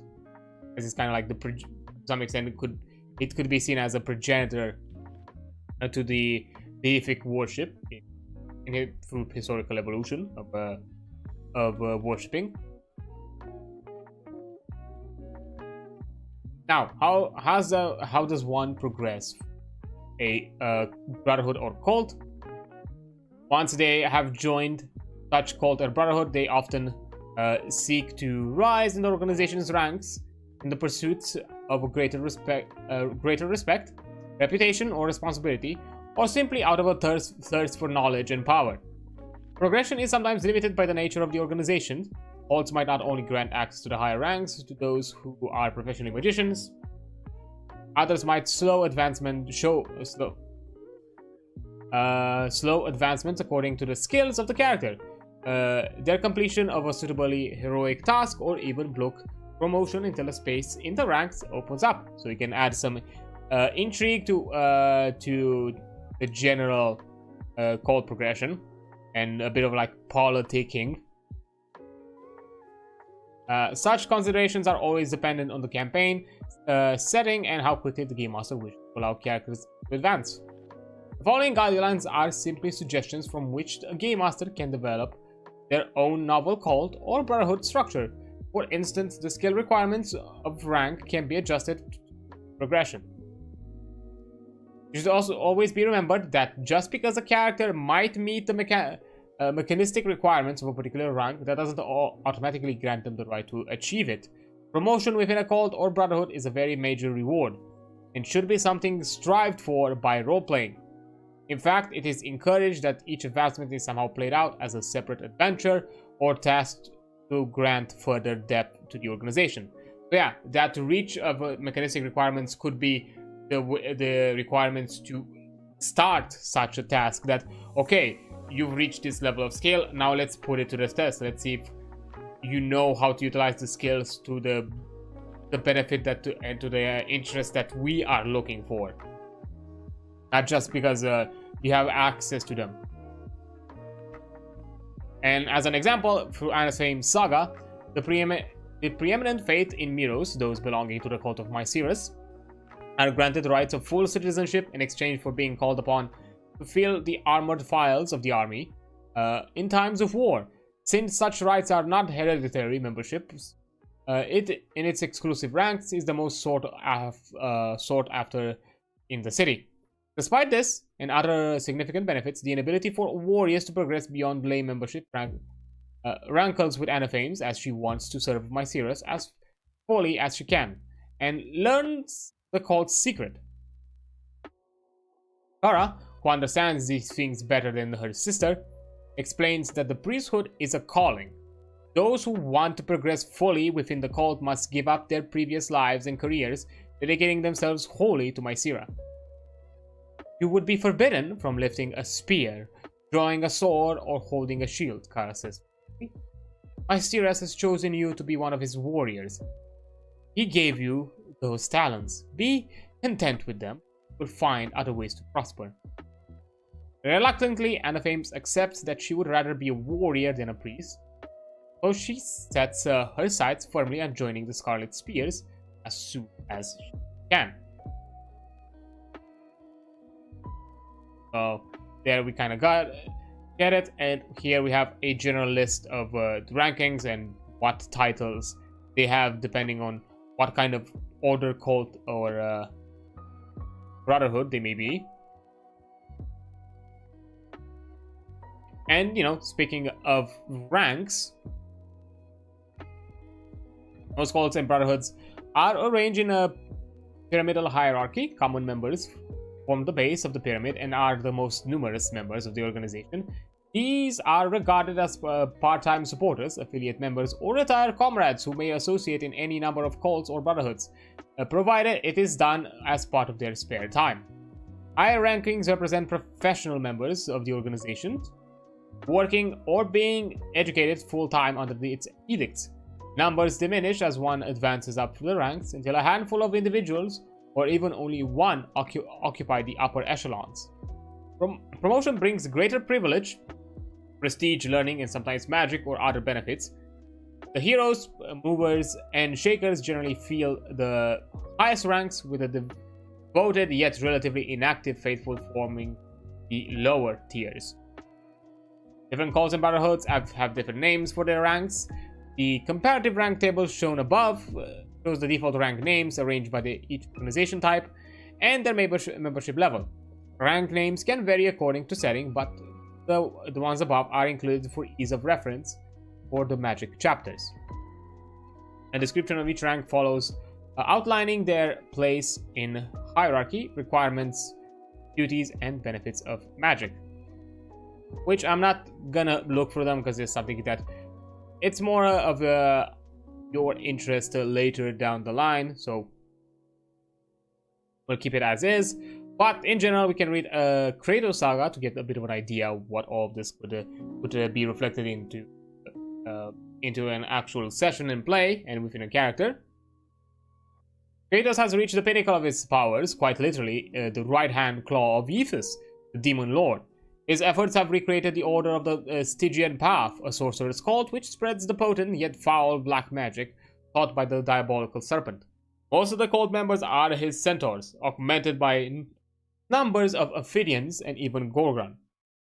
Few of them have minds capable of comprehending the arts of sorcery, so they remain common members who partake in the ritual sacrifices of the demon lord. A handful of the Ophidians, however, take the teachings of the Stygian Path, and these he mercilessly corrupts with the dark knowledge of their progenitor. After many years, Kratos achieves the title and rank of Archmage by the grace of his demonic mentor. As a reward for the demon promises to teach the Archmage a secret ritual which will invest the sorcerer with parts of Mythras' own power, making him both immortal and invulnerable to weapons. Preparing himself for the ritual of gift-giving, Kratos takes ever increasing amounts of mind, expanding lotus dust to create the necessary conduit who must receive the diabolical gift. When the time comes, Kratos gathers together the entire cult and begins a 3-day ritual to open a portal to Mythras in the underworld. The ceremony involves much debauchery and sacrifice, but at its climax, something goes dreadfully wrong. As the words imprisoning the demon lord sunder, Kratos belatedly realizes he has been tricked and is merely a tool which Mythras has used to gain his own freedom. Sorcerer screams as he is possessed by the demon, his skin turning scaly, eyes burning slits, whilst the thick tail slowly grows from under his robes. All prostrate themselves before the demon lord, who bellows in triumph and slaps the ground with his serpent tail, with the sounds of a thunderclap. Far away in the mirrors, the earth trembles. Yeah, interesting way of looking at it.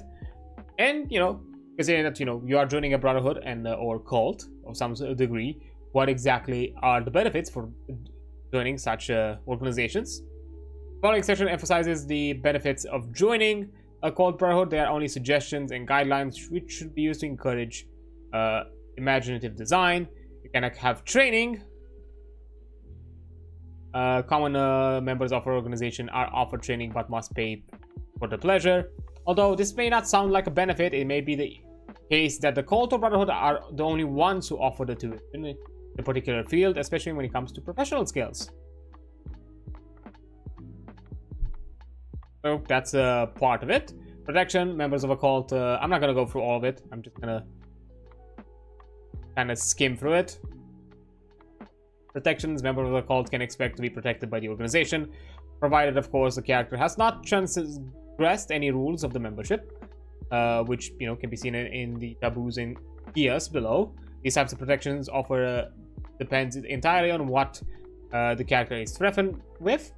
Social status is another more abstract reward of membership that is of social status. Any benefits this provides is purely dependent on the standing or the cult or the brotherhood in the local community. A member of a certain company, for example, may gain little status, being regarded as barely more than scum by the inhabitants of a city, although he might be they'll be treated with wary respect, whereas a member of the Masons Guild would be expected differential treatment and invitations to exclusive society functions. All of it depends on how important they are to the specific cultures.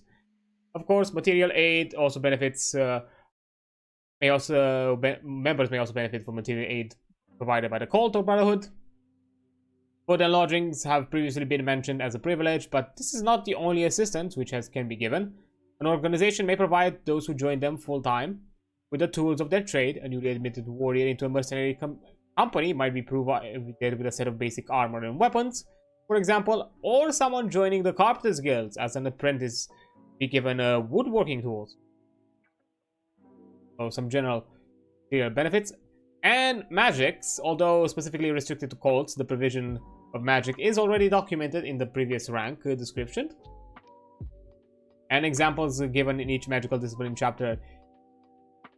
Yet, the fundamental concept of magic availability should be considered further, as we mentioned in the past. And gifts are secret teachings provided to those who advance far enough in a cult or brotherhood to be trusted with their knowledge. The nature of the gift can be either magical or mundane, according to the wishes of the game master and settings. These are often, although not exclusively, restricted to those of higher ranking. So, it could be some certain, guild secrets, powerful magic that need to be invoked, or anything else of the sorts. And final one, even divine intervention. PS cults may benefit from divine intervention, that is the god intervening directly in mortal affairs, usually in response to a prayer from a beloved worshipper. No god is ever compelled to intervene, and intervention may only be staged if the god has some stake in the outcome. Neither can the form of intervention be dictated or controlled by the plaintiff. A god cannot be compelled to smite a priest's foes with hails of fire, or to pummel a coastal town with a tidal wave. The god, and therefore the game master, always decides how it will intervene and to what extent. The intervention may be obvious and crude, or inconspicuous and subtle. Much depends on the god, its nature, motives, and what it's intervening for. So yeah, many reasons, and of course some mechanical options here, which it's kind of akin to I think the divine intervention that you would see with the clerics in something like D&D. Also kind of quickly skimming to see how we are doing.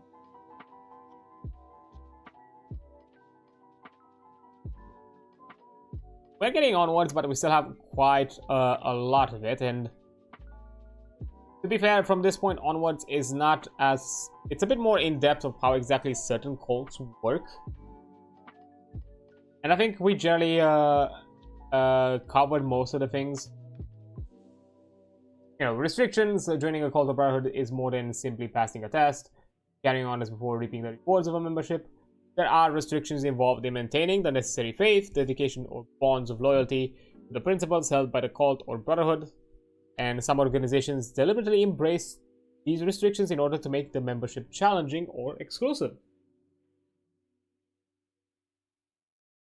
But yeah, it could be something like oaths, taboos, and dias. As part of Game Master encouraged to use a variety of these, not only establishing each cult and brotherhood with its own unique feel, but also granting some interesting aspects of role-playing. Well, in some cases it could be oath to follow some sort of belief and some sort of rule of law. Yeah, here is a mention of gifts. Yeah, certain values, rules, ideals, and promises,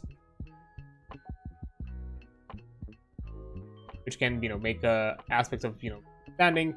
Superstitions, just as above, is mostly related to religions and professions. Usually have their own particular beliefs.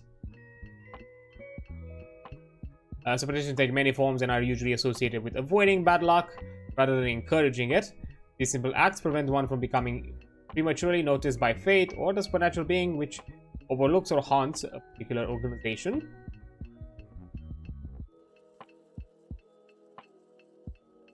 That makes sense. Taboos. These are things that are not done, both as a matter of cult tradition and as a way of avoiding bad fortune. Usually, breaking a taboo is considered as bringing back fortune to one of those cults or communities, and not just oneself. Some typical taboos are kind of mentioned here. You know, things from like orientation, certain forms of killing, forms of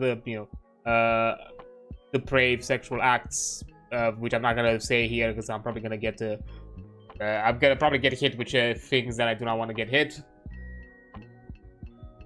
And a final one is a Gias, which is an obligation, which is often used as a curse or a method for imparting heroic power. The cult or Brotherhood member under Gias violates their taboo, the infractor will suffer dishonor or even death. On the other hand, observing of one's Gias is believed to bring power and good luck. In traditional mythology, a hero's doom comes about due to violation of the Gias, either by accident or by having multiple Giases. Or Giasa? And then being placed in a position where they have no option but to violate one in another. And all of them can reflect certain aspects of their organization, or things like myth, history, and anything that can be used to reinforce social conditions, such as a vow of chastity, or being forbidden to eat. Sorry, all sorts of like weird beliefs.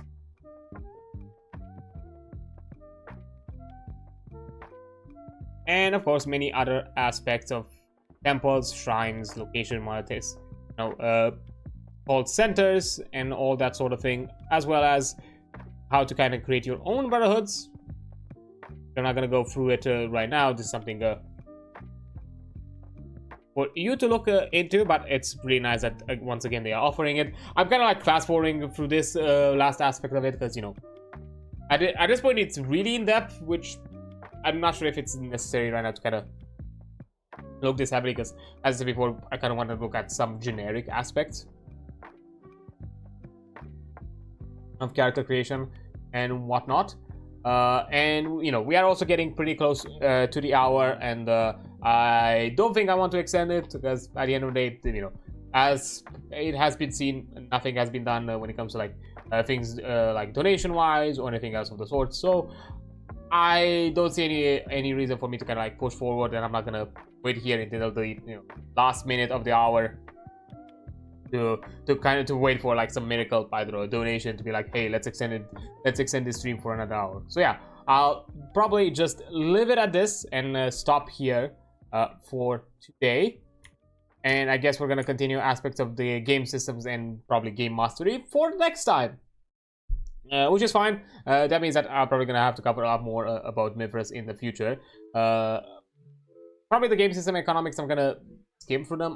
Definitely the economics and equipment one, probably I'm gonna skim through it, or not even look at it at all. To be fair, maybe the game system, because there is some elements of character progression, other generic things that we should be looking at. And then, if need be, we are gonna also look at game mastery as a final and separate thing. Yeah. That's gonna be it for today.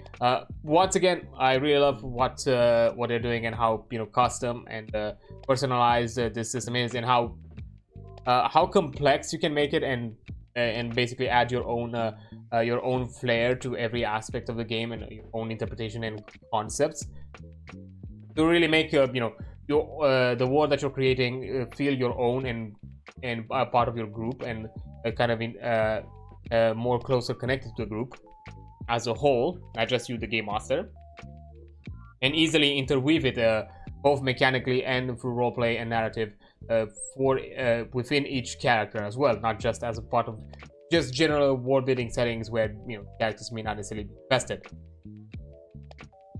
Yeah, the more with each additional chapter that I go through it, the more I really like how the system is designed, and the more I'm willing to kind of like recommend it as an overall like alternative option for like a medieval fantasy for you to utilize, and definitely some concept even to kind of inspire and figure out, maybe even create your own things, because again, being so semi-modular and kind of being able to like pick and choose what exactly you want out of the game.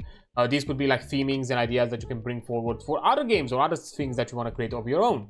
So I think it's worthwhile to kind of have it as also as a template to, for creating your own things, if not necessarily to use this as the baseline.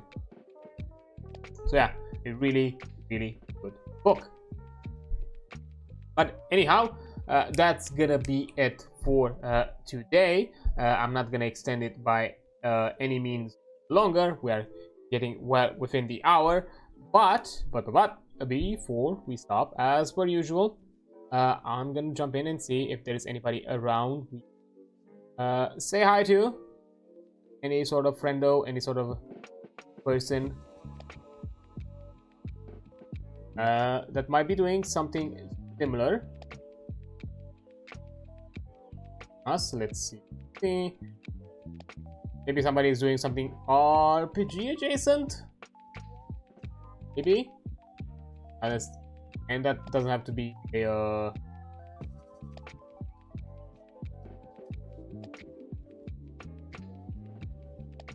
on really, yes, time being.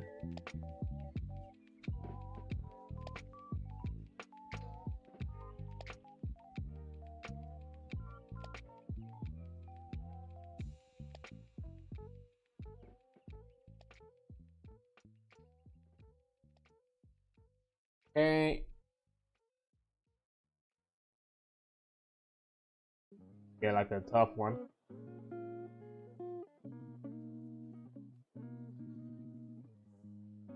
I thought I saw something. Oh.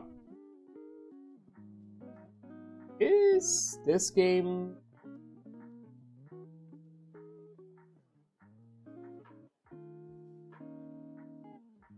adjacent, or at the very least, I mean, it's not really, it's more of an action platform or whatnot, but it works. Why not? Let's say I feel like this can work out for us. So let me just here and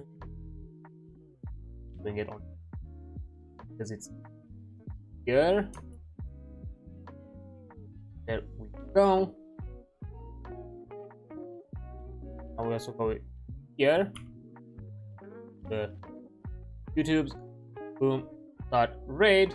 We are going at the at Sprout's mage place. They are currently playing some Metroid Prime 4 Beyond. I think it's recently released, if I'm not mistaken. So hey, if you're a Metroid fan, want some I'm guessing is it still Metroidvania? I'm not sure. I've not kept up with it because I have no idea too much of the kind of the Metroid games myself, because unfortunately I've not been an owner of any of the consoles where the franchise is relevant. Although I'm interested in it because sci-fi, cool robot suit, and all that kind of fun shenanigans. Who knows? Maybe I'll give it a look-see at some point if I find the opportunity. But anyhow, yeah, we're gonna go to Sprout's place. Fellow member of like things like Stream for Cars, all those sort of fun things, and fan of similar things of our own. Warframe player, Final Fantasy 14 player, all sorts of things like that. So there are common grounds. But yeah, that's gonna be it for today. I'm gonna see you late Thursday or early Friday, midnight. Kind of Friday for the Game Awards on in the in-between, which is going to be like a really late stream, and then even later than that for a another collab with friends. So yeah, thank you so much for being here. You've been amazing. Don't forget that. I'll see you on the flip side. Bye.